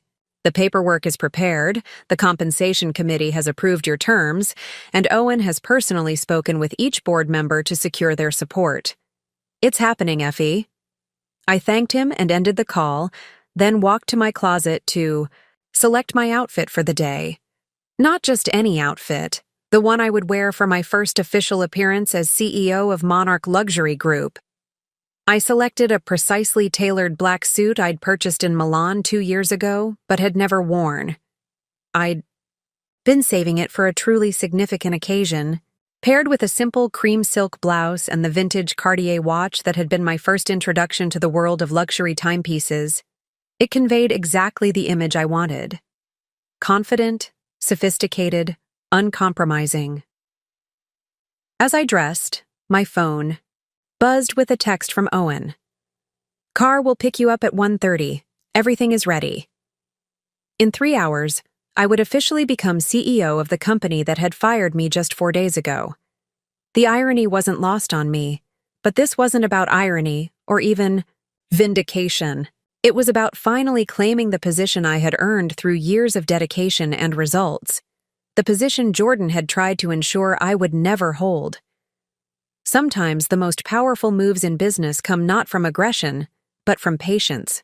From allowing your opponents to underestimate you until the moment it's too late for them to correct their mistake. Jordan Wallace had made that mistake when he fired me, believing I would simply disappear. Today, he would learn just how catastrophic that miscalculation had been. As the appointed time approached, I reviewed the notes I'd prepared for my first official acts as CEO. These weren't just administrative decisions, but strategic moves that would define my leadership from day one. Each had been carefully calculated to stabilize Monarch, reassure key stakeholders, and decisively end Morgan Brothers' acquisition attempt. At precisely 1:30 p.m., my doorman called to announce that a car was waiting. When I stepped outside, I was surprised to find Owen himself in the back seat of the Monarch executive car, a rare gesture that signaled the importance of today's transition. Effie, he greeted me warmly as I slid into the leather seat beside him. Ready for this? More than ready, I replied with quiet confidence. As the car pulled into traffic, Owen handed me a leather portfolio embossed with Monarch's crown logo. The latest financial reports, client statements, and market analyses you requested. And this, he added, extracting a sealed envelope. Just arrived from Morgan Brothers. I raised an eyebrow. They're persistent. Aggressively so, Owen agreed. This is their formal acquisition offer, delivered to the board this morning. $245 million, contingent on immediate acceptance and an expedited due diligence process. I whistled softly. The number was substantially higher than Monarch's last valuation, a testament to how badly Morgan Brothers wanted the company. They're trying to preempt our countermoves, I observed, opening the envelope to review the terms. Interesting timing. They sensed the momentum shifting, Owen said. Victor Morgan called me personally this morning, said they were prepared to respect my legacy while modernizing operations for the digital era. Standard acquisition language, I noted. Respectful platitudes followed by systematic dismantling. Owen nodded grimly. They also mentioned having a substantial offer extended to you to join their executive team post-acquisition. Victor seemed quite confident you'd accept once you saw their terms. I smiled slightly. He called yesterday with essentially the same pitch. Seems to believe everyone has a price. Don't they? Owen asked, studying me with genuine curiosity. Not a price that can be measured in dollars or titles, I replied. Some things matter more. The rest of the ride passed in comfortable silence as I reviewed the financial materials. Despite the client exodus triggered by my firing, Monarch's fundamentals remained strong. The growth strategies I'd implemented over the past 3 years had built resilience into the business model, diversifying our revenue streams beyond just the ultra-high net worth individuals Jordan had wanted to focus on exclusively. When we arrived at Monarch headquarters, we entered through the executive entrance, the same door I'd used yesterday, but under very different circumstances. This time, there was no secrecy. Michael Barrett waited inside, accompanied by Diane Mercer, the board member who had been my early champion. The board is assembled, Michael informed us. All 12 members present, either in person or via secure video conference. And the executive team? I asked. Waiting in the main conference room as requested, Diane replied. There's quite a buzz in the building. Word has spread that a major announcement is coming. I nodded. Good. Has Jordan made any further contact with board members? Michael's expression tightened. He tried. 3 separate calls this morning, all rejected. He then sent a lengthy email challenging his suspension and threatening legal action. As expected, I said calmly. Is the legal team prepared? Fully. We've documented everything, including his unauthorized negotiations with Morgan Brothers. His employment contract gives clear grounds for termination given the circumstances. Perfect. Then let's not keep everyone waiting. The 4 of us walked toward the boardroom, our footsteps echoing in the marble-floored corridor. Just before we reached the double doors, Owen touched my arm lightly. Effie, he said quietly, I want you to know something. When I started Monarch, 23 years ago, I dreamed of building something that would outlast me. Something my son would someday lead with the same passion I had. That dream died 3 days ago. His eyes held mine steadily. But today, a new dream begins. Monarch couldn't be in better hands. The sincerity in his voice caught me by surprise, touching something deeper than professional pride.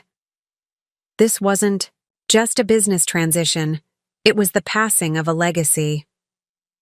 Thank you, Owen, I said simply. I won't let you down.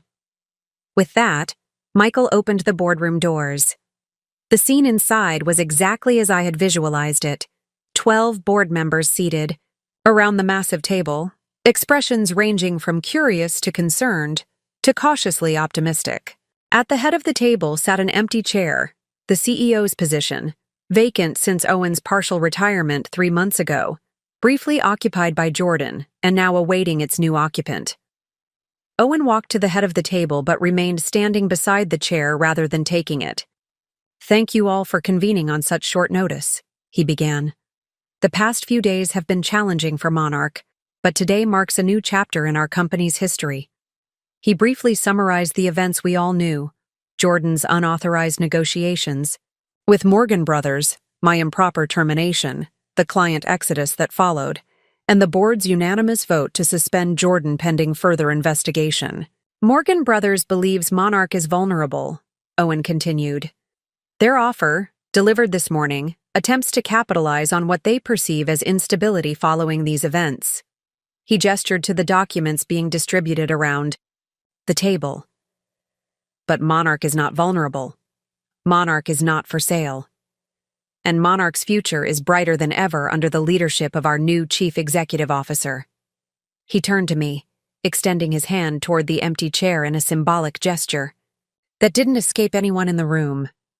Ladies and gentlemen of the board, I present Effie Harris, effective immediately. The reaction was subtle but unmistakable, a collective shift in energy as the board absorbed this announcement. I stepped forward, accepting the chair Owen offered, and took my place at the head of the table. Thank you, Owen. And thank you all for your confidence, I began, my voice steady and clear.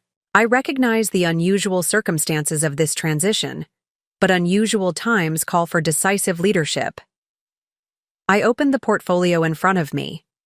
Before we address Morgan Brothers' offer, I want to outline my immediate priorities as CEO and the strategic direction I intend to take Monarch. For the next 30 minutes, I presented a comprehensive vision for Monarch's future. Not just damage control for the current crisis, but a bold expansion of the growth strategies I'd implemented as sales director. I detailed plans for digital, transformation, client experience enhancement, targeted market expansion, and operational efficiencies that would increase profitability without sacrificing quality or service. As I spoke, I watched the board members' expressions shift from cautious evaluation to active engagement. Even the three who had initially been approached by Morgan Brothers were leaning forward, asking thoughtful questions about implementation timelines and resource allocation. Now, regarding Morgan Brothers' offer, I continued, turning to the final page in my presentation. I recommend we respond with a simple, unambiguous statement. Monarch Luxury Group is not for sale at any price. We are committed to remaining independent and continuing our legacy of excellence. Bernard Franklin, our longest-serving board member, cleared his throat. While I appreciate your confidence, Ms. Harris, $245 million is a substantial offer. Our fiduciary duty requires we at least consider. With respect, Bernard, I interrupted gently. That duty also requires us to consider Monarch's long-term value, not just immediate returns. Based on the growth projections I've outlined, Monarch's valuation could reach $400 million within 3 years. Morgan Brothers isn't offering a premium. They're attempting to acquire us at a discount before we reach our full potential. The room fell silent as the board considered my words. Furthermore, I added, I've already secured commitments from our top 20 clients to not only remain with Monarch, but to increase their annual spending under my leadership. That alone represents $35 million in guaranteed revenue for the coming year. Bernard's eyebrows rose. You've secured these commitments already? I nodded. Relationships matter in luxury retail. These clients aren't loyal to a brand. They're loyal to people they trust. Morgan Brothers fundamentally misunderstands this, which is precisely why their acquisition would ultimately destroy Monarch's value, not enhance it. The strategic negotiation was working. I could see the momentum building, the board aligning, behind my vision rather than Morgan Brothers' offer. The path forward was becoming clear to everyone in the room. The vote, when it came, was unanimous. Monarch would reject Morgan Brothers' offer and proceed with the strategic direction I had outlined. My position as CEO was confirmed with full board support, and Owen was formally appointed as Chairman Emeritus, a position that acknowledged his legacy while transferring operational control fully to me. As the board meeting concluded, I stood to address them one final time. Thank you for your trust, I said. Now, if you'll excuse me, I have an executive team waiting to meet their new CEO and a company to lead into its next chapter. The walk from the boardroom to the executive conference room where the management team waited felt symbolic, a journey from backroom negotiations to public leadership. Michael and Owen flanked me as we moved through the corridors, while Diane had gone ahead to ensure everyone was assembled. Are you nervous? Michael asked quietly as we approached the conference room. I considered the question honestly. No, I replied. This isn't about me or my feelings. It's about what Monarch needs right now. Owen nodded approvingly. That's why you're the right person for this job. When we reached the glass doors of the conference room, I paused for a moment, taking in the scene. The entire executive team was gathered, department heads, regional directors, and senior managers. About 20 people in total. Some I had worked closely with for years. Others had been recruited during Jordan's brief tenure and were essentially strangers. Their expressions ranged from curious to anxious, all of them clearly aware that something significant was about to happen. Notably absent were Jordan, of course, and Camilla Porter. I had specifically requested that Camilla not be included in this initial meeting. Her future with Monarch would be determined later, after I had assessed her level of complicity in Jordan and Morgan Brothers' scheme. "Ready?" Owen asked. I nodded, and he opened the door. The room fell silent immediately as we entered. All eyes turned to us, or more specifically, to me.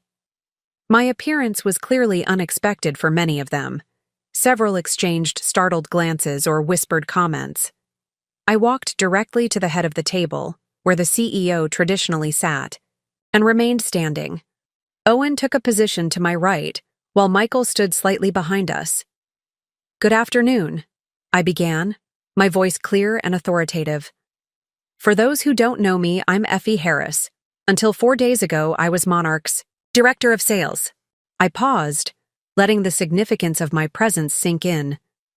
"Today, I stand before you as Monarch Luxury Group's new Chief Executive Officer, appointed by Owen Wallace and unanimously confirmed by our Board of Directors." The reaction was immediate. Raised eyebrows, widened eyes, a few audible gasps. Kent, representing the sales department in Camilla's absence, broke into a broad smile. Clive, our chief marketing officer who had always been an ally, nodded with satisfaction. Others looked stunned or confused. I recognize this announcement may come as a surprise, particularly given events of the past few days, I continued. So let me be completely transparent about what has happened and where we go from here. Over the next 15 minutes, I outlined the situation in clear, direct terms, Jordan's unauthorized negotiations with Morgan Brothers, my improper termination as part of that scheme, the resulting client exodus, and the board's decision to suspend Jordan and reject the acquisition offer. Morgan Brothers believed they could acquire Monarch at a discount by removing key personnel and creating instability, I explained. They severely underestimated two things: the loyalty of our clients and the resilience of this company. I moved around the table as I spoke, making eye contact with each executive. Some of you worked closely with me before my departure. Others know me only by reputation. But all of you need to understand this. My appointment isn't about reversing Jordan's decision to fire me. It's about securing Monarch's future as an independent, thriving luxury brand. I returned to the head of the table and finally took my seat, a deliberate signal that the formal announcement was complete and we were moving to operational matters. Now, we have work to do. In the past 4 days, we've lost significant client relationships and market confidence. My priority is to stabilize the company immediately and then return to growth. Here's how we're going to do it. I laid out a clear action plan for the next 72 hours. Client outreach protocols, communication strategies, operational adjustments, and financial measures to weather the temporary disruption. Each department had received specific directives tailored to their area of responsibility. "Questions?" I asked when I had finished. After a moment of silence, Dina from Finance raised her hand. "What about Camilla Porter? She's been operating as sales director since your departure." I nodded, appreciating the direct question. "Ms. Porter's role is under review. For now, Kent will serve as acting sales director, reporting directly to me." I turned to Kent. "I'll meet with you immediately following this meeting to coordinate client outreach." Kent nodded, clearly pleased with the assignment. Another hand went up. Harris from Operations, one of Jordan's recent hires whom I didn't know well. "What message are we giving clients about Jordan Wallace? They're bound to ask." "The official statement is that Jordan has been suspended pending a review of unauthorized activities," I replied evenly. "We will not elaborate beyond that to clients. This is an internal matter, and we will handle it with appropriate discretion."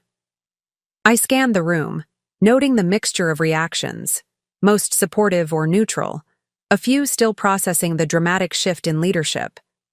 This was to be expected. Loyalty couldn't be demanded, only earned. One final note, I said, my tone shifting slightly.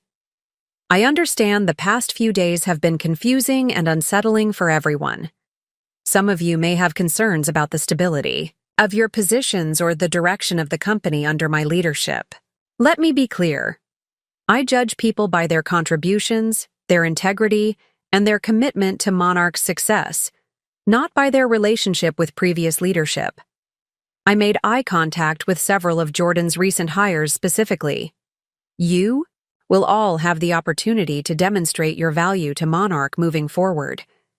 I expect loyalty to the company, not to me personally.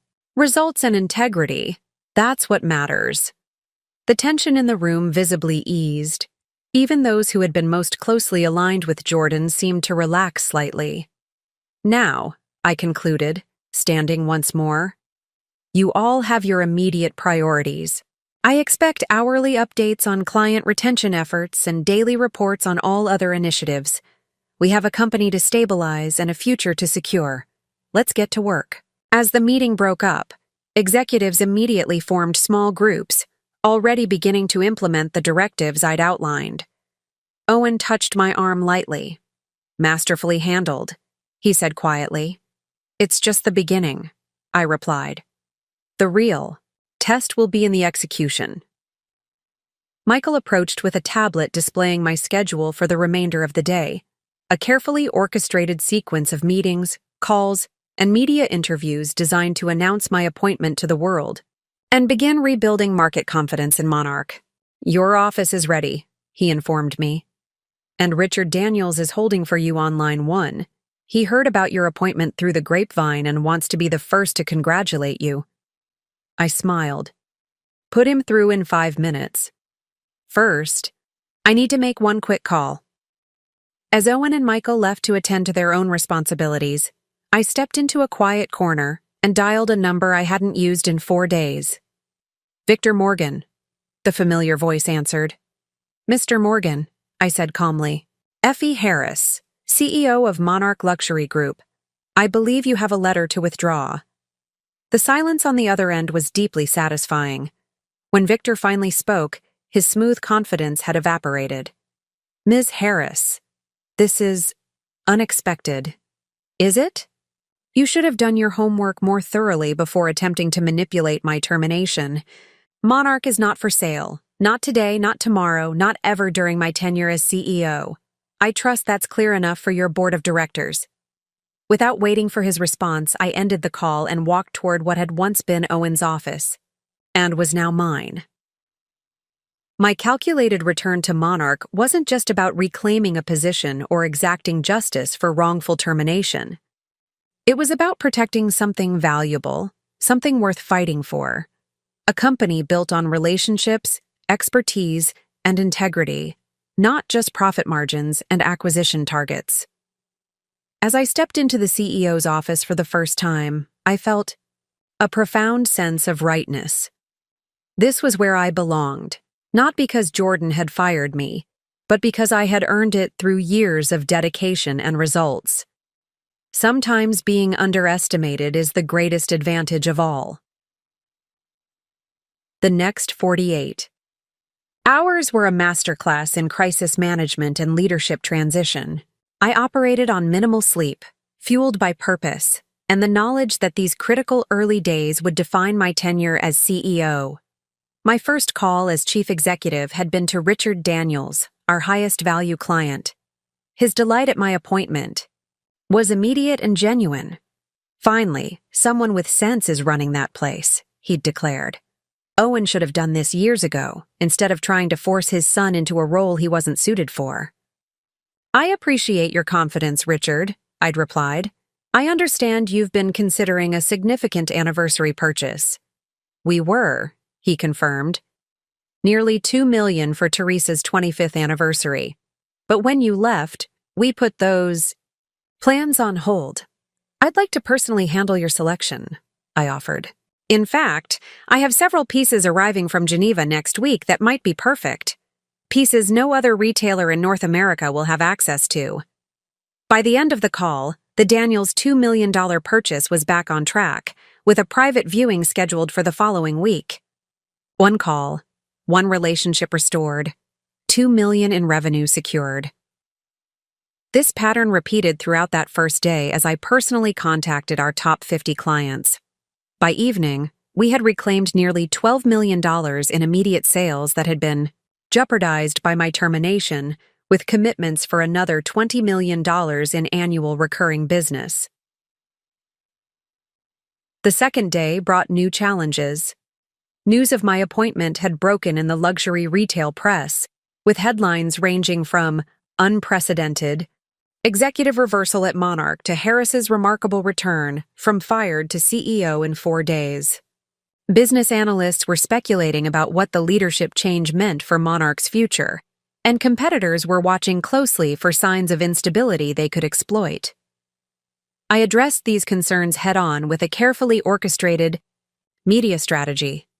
Rather than hiding behind press releases or corporate communications, I gave 3 strategic interviews to Luxury Daily, The Wall Street Journal, and Women in Business magazine. In each, I projected calm confidence, outlined our growth vision, and subtly emphasized the strength of our client relationships without directly addressing the details of Jordan's departure. Monarch's success has always been built on exceptional client relationships and uncompromising quality, I told the Wall Street Journal. As CEO, I'm focused on strengthening those foundations while expanding our reach to emerging markets and next-generation luxury consumers. The board's unanimous support for this direction speaks for itself.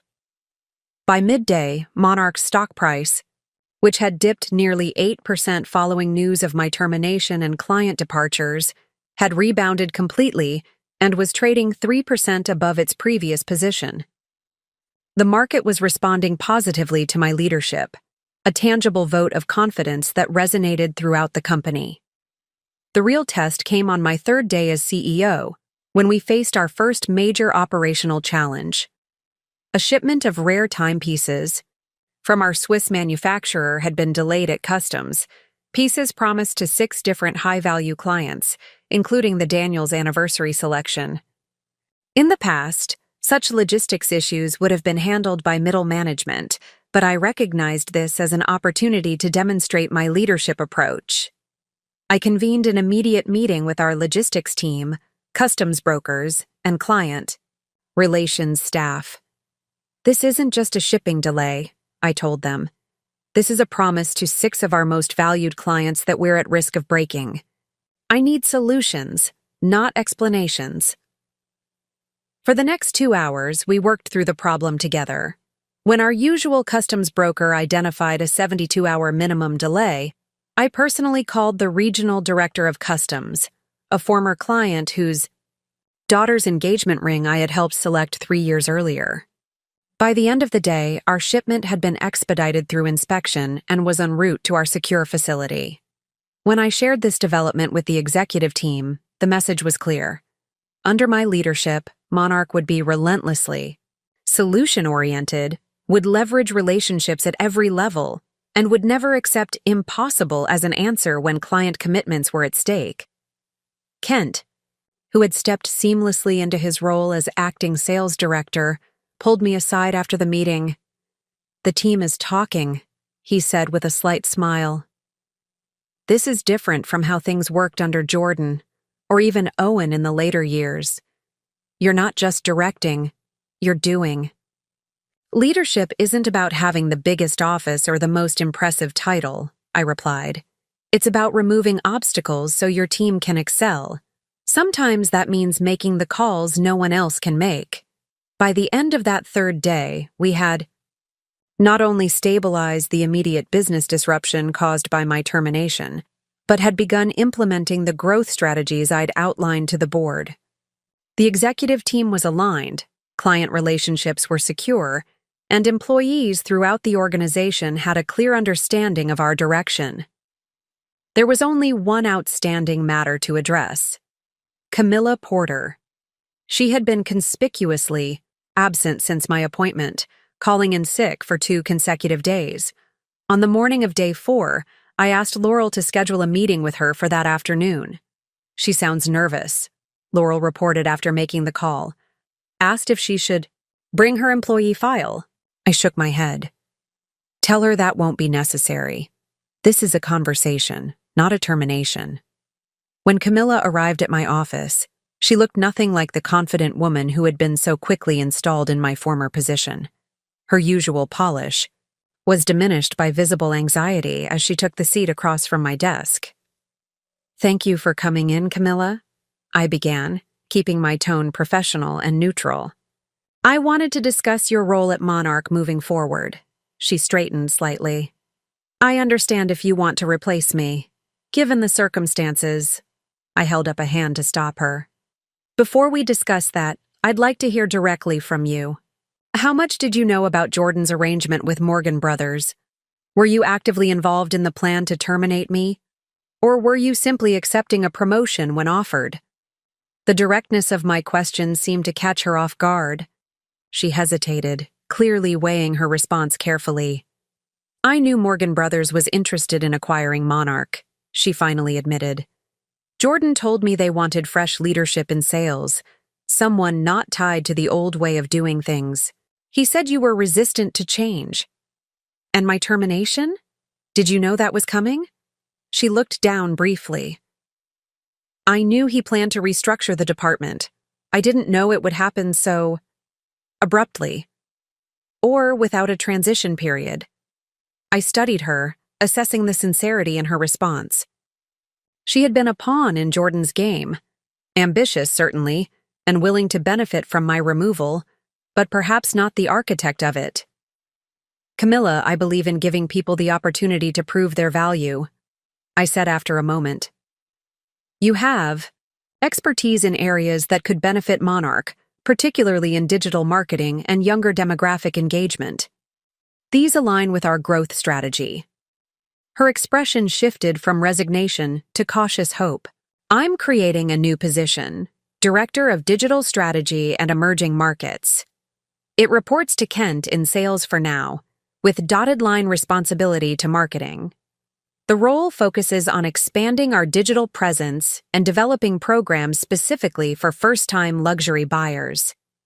I think your background makes you well-suited for it, if you're interested. The offer clearly surprised her. You're not firing me? I'm offering you the chance to contribute in an area where we need expertise, I clarified. Whether you take that opportunity is up to you.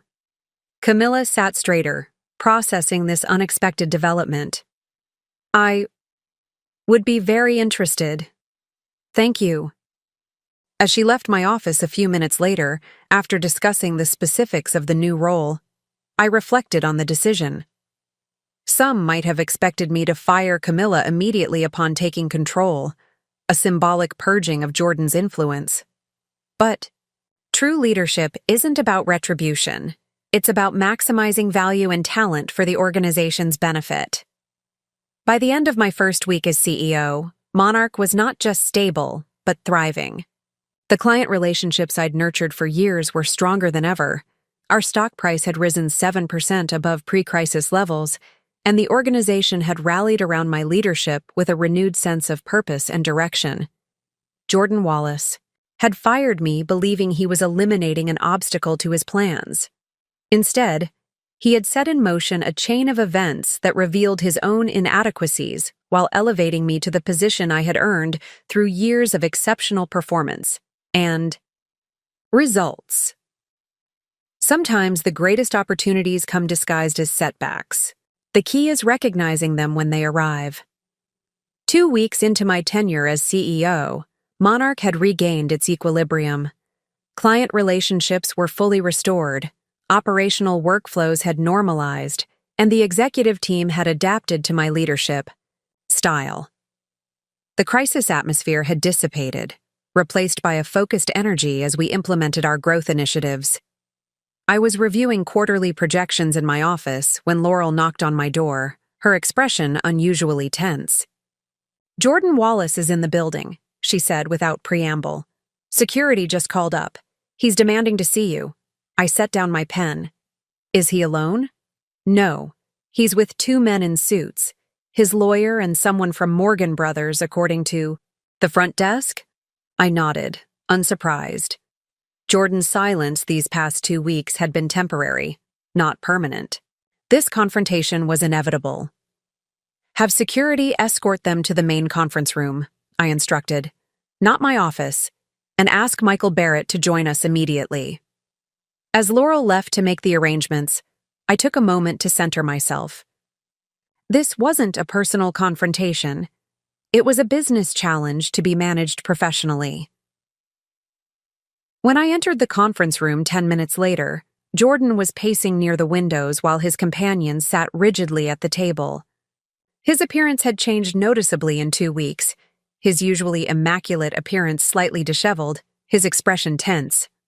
"Jordan," I acknowledged calmly, taking a seat at the head of the table. "This is unexpected." "Is it?" he replied, his voice tight with controlled anger. "You stage a corporate coup, take my position, turn my father against me, and don't expect me to respond?" Michael Barrett entered quietly behind me, legal pad in hand, and took a seat to my right. "Perhaps we should start with introductions," I suggested, ignoring Jordan's outburst and looking to his companions.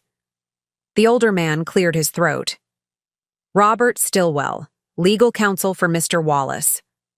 The younger man beside him added, "Thomas Morgan, Vice President of Acquisitions, Morgan Brothers." I raised an eyebrow at the second introduction. "Morgan, any relation to Victor?" "His son," Thomas replied stiffly. "Interesting," I noted. "A family business like Monarch was intended to be." Jordan slammed his palm on the table. "Enough pleasantries. I'm here to inform you that I'm challenging your appointment as CEO. The board vote was conducted under false pretenses with incomplete information, and while I was denied the opportunity to present my side." I met his gaze steadily. "The board was fully informed of your unauthorized negotiations with Morgan Brothers, your failure to disclose those negotiations to Owen or the board, and your improper termination of a key executive as part of that scheme." "What information do you believe was missing?" Stillwell interjected smoothly. "My client had full authority as CEO to explore strategic partnerships, including potential acquisition offers. Nothing in his employment contract or corporate bylaws prevented such exploratory discussions." "Exploratory discussions are one thing," Michael countered. "Secret negotiations with a company known for dismantling acquired brands, coupled with the termination of executives likely to oppose such a sale, crosses the line from exploration to conspiracy." Thomas Morgan leaned forward. "Morgan Brothers made a generous offer for Monarch, $245 million, well above market valuation. The board had a fiduciary duty to properly consider that offer, not dismiss it outright based on emotional attachment to the company's independent status." I smiled slightly. "The board didn't reject your offer because of emotional attachment, Mr. Morgan. They rejected it because our growth projections under current leadership indicate a valuation of approximately $400 million within 3 years. Accepting your offer would have been fiscally irresponsible," Jordan scoffed. "Growth projections based on what? Your sales strategies that barely worked during an economic boom? The luxury market is changing. Morgan Brothers recognized that, even if my father and his cronies don't. Our first quarter results, under my leadership, suggest otherwise," I replied evenly. "Revenue is up 12% compared to the same period last year. Client acquisition in the under 40 demographic has increased 23%. And our exclusive partnership with Maison Laurent, finalized yesterday, gives us distribution rights for their limited collection across North America." The mention of Maison Laurent caused a visible reaction from both Jordan and Thomas Morgan. The prestigious Swiss manufacturer was notoriously selective about their retail partners, and Monarch had been pursuing this relationship for years without success. "That's impossible," Jordan said. "I personally met with Laurent's CEO 3 months ago. They weren't interested. They weren't interested in partnering with someone planning to sell to Morgan Brothers," I corrected. Once we clarified our commitment to remaining independent and our plans for authentic brand growth rather than corporate consolidation, they were quite receptive. Thomas Morgan's expression darkened. This development clearly complicated their strategy. Regardless of recent developments, Stillwell continued, my client is prepared to pursue legal action challenging the board's decision and your appointment. We have documentation showing that Mr. Wallace was improperly denied due process during his suspension. Michael leaned forward.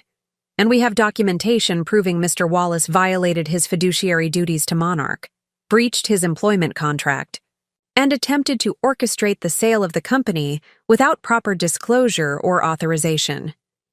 I suggest you consider carefully before pursuing litigation that would make all of this public record.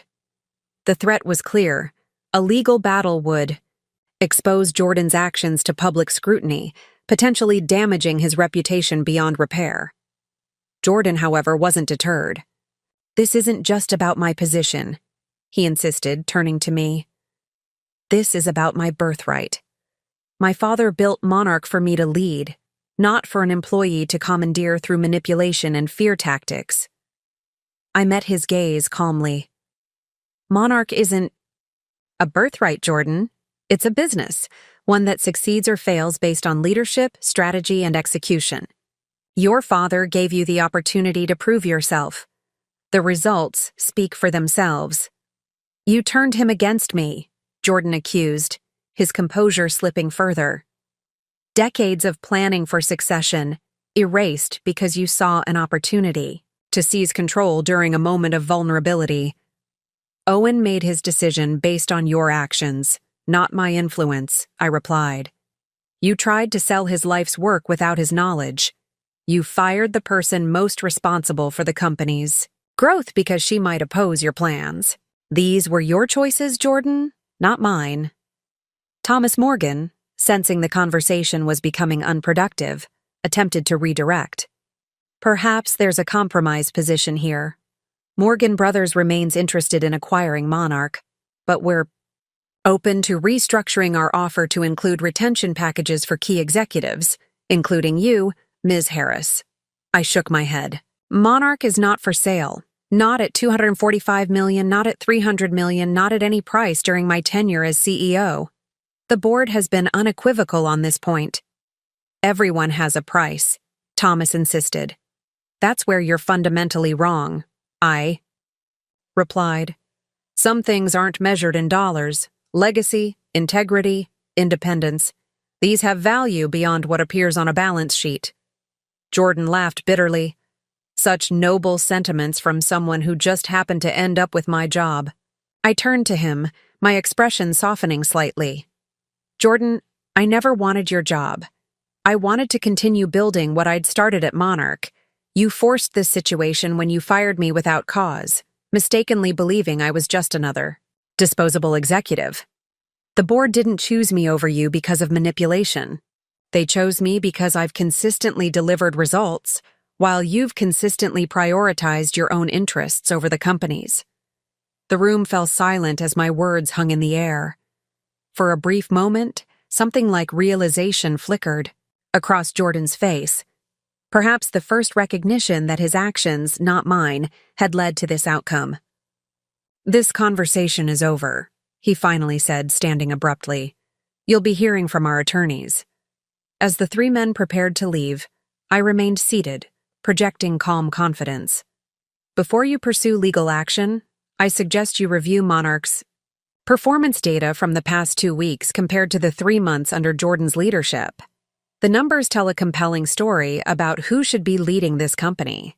After they departed, Michael turned to me with a raised eyebrow. That went about as expected. Indeed, I agreed. They needed to make the threat directly to see if we would flinch. And now?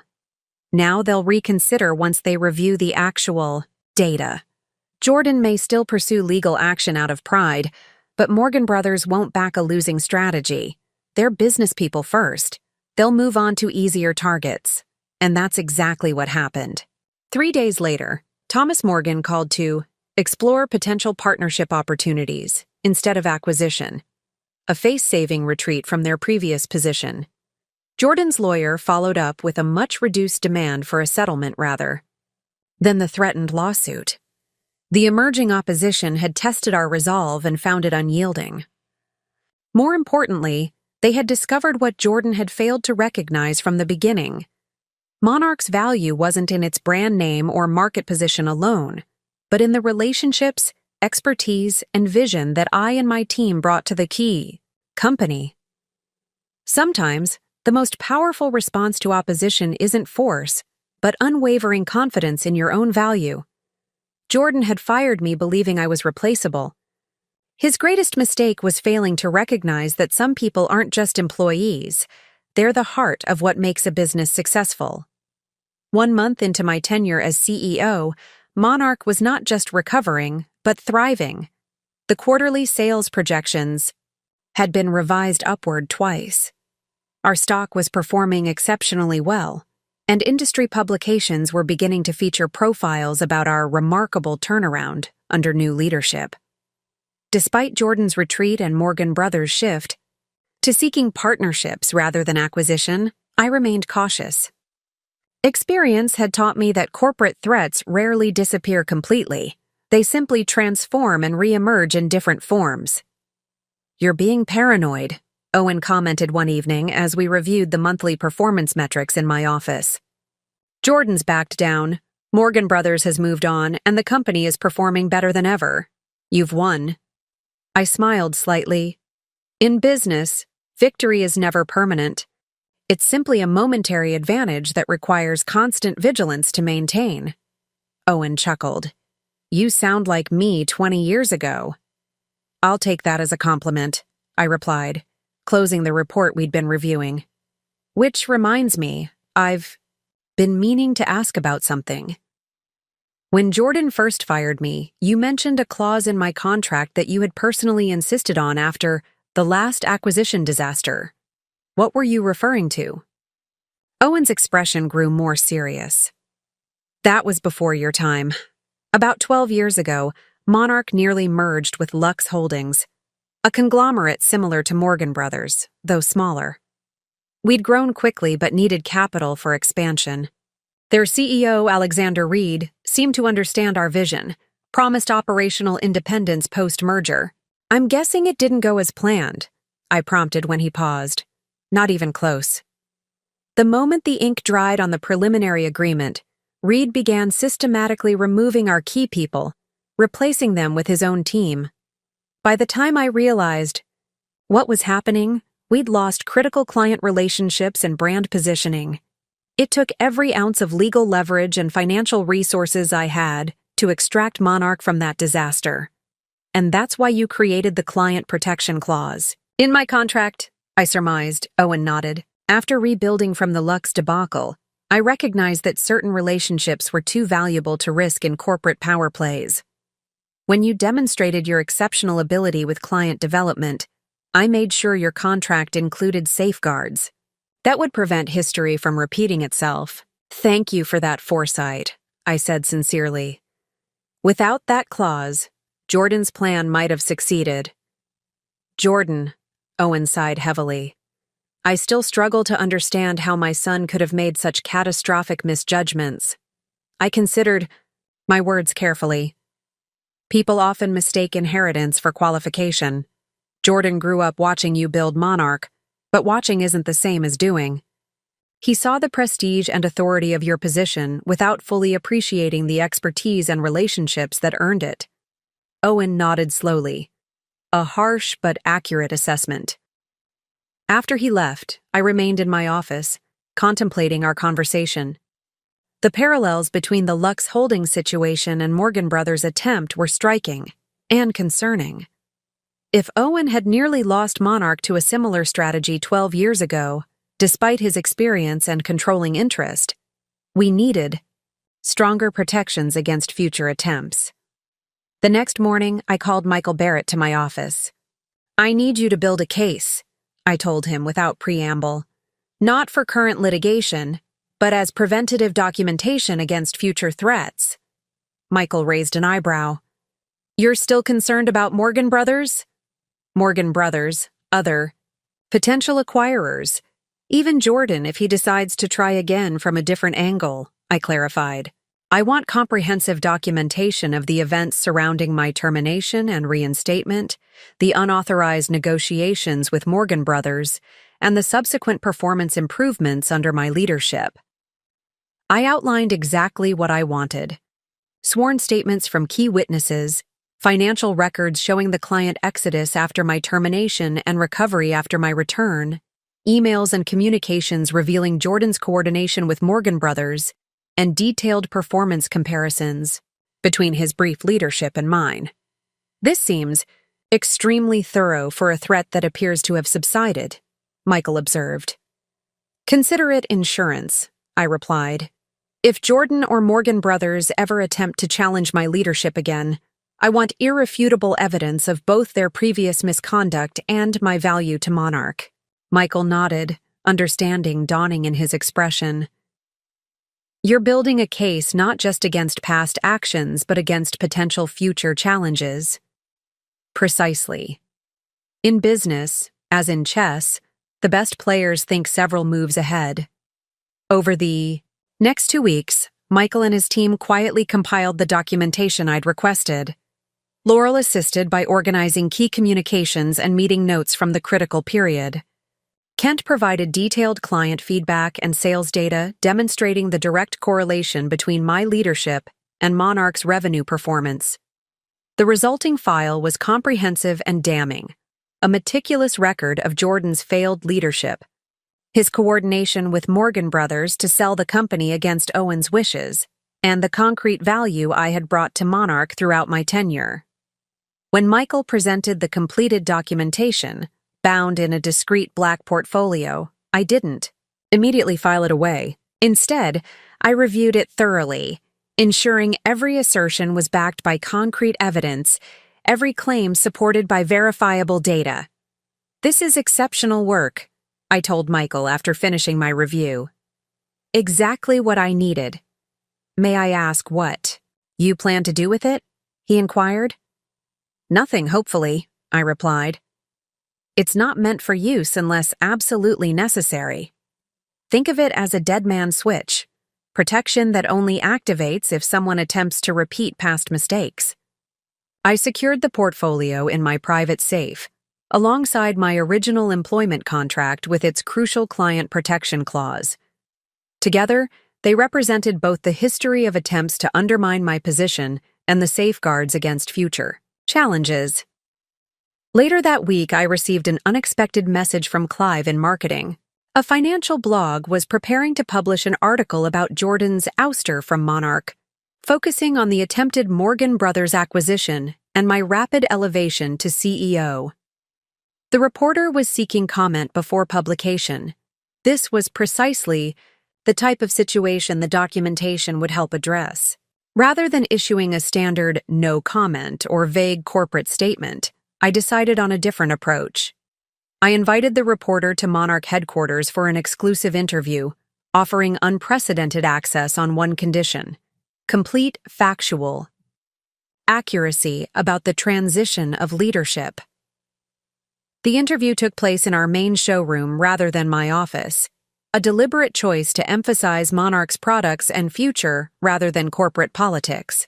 For 90 minutes, I answered the reporter's questions with measured candor, neither concealing Jordan's actions nor overemphasizing my own role.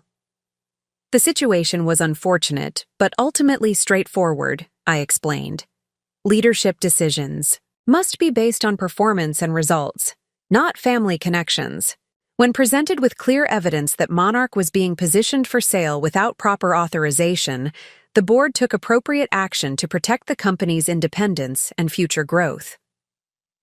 When asked about my relationship with Owen and his decision to appoint me as CEO, I was equally measured. Owen Wallace built Monarch through vision and determination. When faced with challenges to that legacy, he made the difficult but necessary decision to prioritize the company's well-being over family sentiment. That requires exceptional courage. The resulting article, published a week later, was remarkably balanced. While it outlined the facts of Jordan's removal and my appointment, It focused primarily on Monarch's subsequent performance improvements and strategic direction under my leadership. Jordan was mentioned but not vilified. The Morgan Brothers acquisition attempt was described as unsuccessful, rather than blocked. Most importantly, the article established a public record of events that aligned with our documented evidence, a narrative that would be difficult for Jordan or Morgan Brothers to challenge later without contradicting already published accounts. Building. This case wasn't about retaliation or dwelling on past conflicts. It was about protecting Monarch's future by ensuring that those who had once threatened its independence couldn't easily do so again. The strongest defense isn't always found in confrontation, but in careful preparation and strategic foresight. After all, as I had learned from my own experience, sometimes the most significant threats come not from obvious enemies, but from those who underestimate your value until it's too late for them to reclaim what they've lost. 6 months into my role as CEO, Monarch was preparing for our semi-annual board meeting, my first formal presentation of complete quarterly results since taking the position. The numbers were exceptional. Sales up 28% year-over-year, client retention at an all-time high of 97%, and 3 new showrooms opened in strategic markets. The evening before the board meeting, I received an unexpected call from Owen. Jordan reached out to me, he said without preamble. He wants to attend tomorrow's board meeting. I paused, considering the implications. He's still a shareholder. Technically, he has the right. Yes, but after everything that's happened, I wanted to discuss it with you first.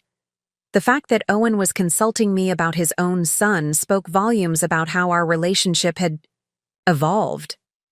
What do you think he wants? I asked. Owen sighed.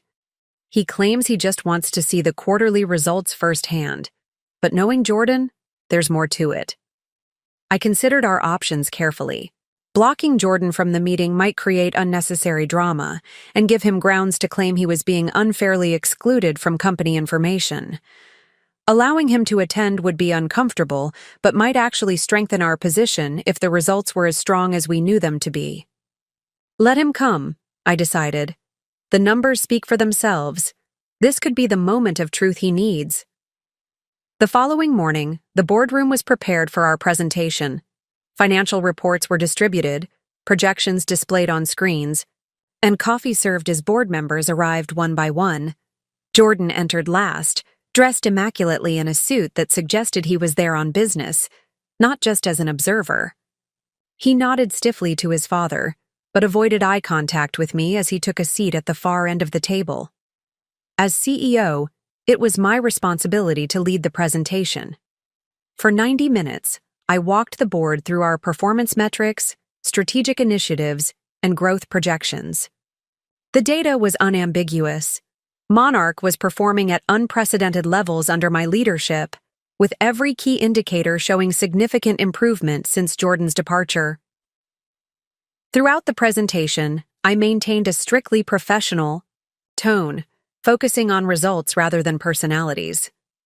I never mentioned Jordan by name or compared my leadership to his directly. I didn't need to. The contrast was evident in every graph and spreadsheet. When I opened the floor for questions, most board members focused on forward-looking inquiries about expansion plans and revenue projections. Then Jordan raised his hand, the eye. Room fell silent as I acknowledged him with a simple, "Yes, Jordan?" "These results are impressive," he admitted, his voice carefully controlled. "But I'm curious. What do you attribute this performance to specifically? What changed?" It was the moment of truth, a direct invitation to either criticize his leadership or claim personal credit for Monarch's success. Either response would be understandable given our history, but neither would serve the company's best interests. "Consistency," I replied simply. Monarch has always had the foundation for excellence, exceptional products, talented people, and valuable client relationships. Our recent performance comes from ensuring those elements work in harmony with a clear strategic vision and accountable leadership. Jordan held my gaze for a long moment, then nodded once. Not in agreement, necessarily, but in acknowledgement. For the first time since his failed attempt to fire me, I saw something like recognition in his eyes. Not warmth or reconciliation, but perhaps the beginning of understanding. Sometimes the most powerful moment of truth isn't a dramatic confrontation, but the quiet acknowledgement of undeniable reality. In the months following the board meeting, Monarch continued its upward trajectory. Our successful expansion into emerging markets had caught the attention of luxury industry analysts, and my leadership was being cited in business publications as a case study in corporate turnarounds. The conflict with Jordan and Morgan Brothers had receded into company history, not forgotten, but no longer consuming energy or attention. We were focused on the future, not the past. Then, almost exactly 1 year after Jordan had fired me, something unexpected happened. An email arrived from him, requesting a private meeting. No lawyers, no Morgan Brothers representatives, just the two of us. I deliberated briefly before agreeing. Whatever Jordan wanted to discuss, I was secure enough in my position now to hear him out. We met at a neutral location, a private dining room at the Meridian, an upscale restaurant equidistant from Monarch's headquarters and Jordan's new office. He had recently launched a small investment firm focused on tech startups, his first independent venture since leaving Monarch. When I arrived, Jordan was already seated, looking noticeably different from our last encounter. The brittle anger had faded from his expression, replaced by something more subdued and reflective. "Thank you for meeting me," he began after we'd ordered coffee. "I know you have every reason to refuse. I'm curious about what you wanted to discuss," I replied simply. He nodded, collecting his thoughts before continuing. "A year ago, I made the worst decision of my professional life when I fired you. I was wrong, not just strategically, but ethically." The directness of his statement caught me by surprise. This wasn't what I had expected. "I convinced myself I was acting in Monarch's best interests," he continued. "That Morgan Brothers' offer represented the optimal path forward, that your opposition was about protecting your position rather than the company. I was wrong on every count." "Why tell me this now?" I asked.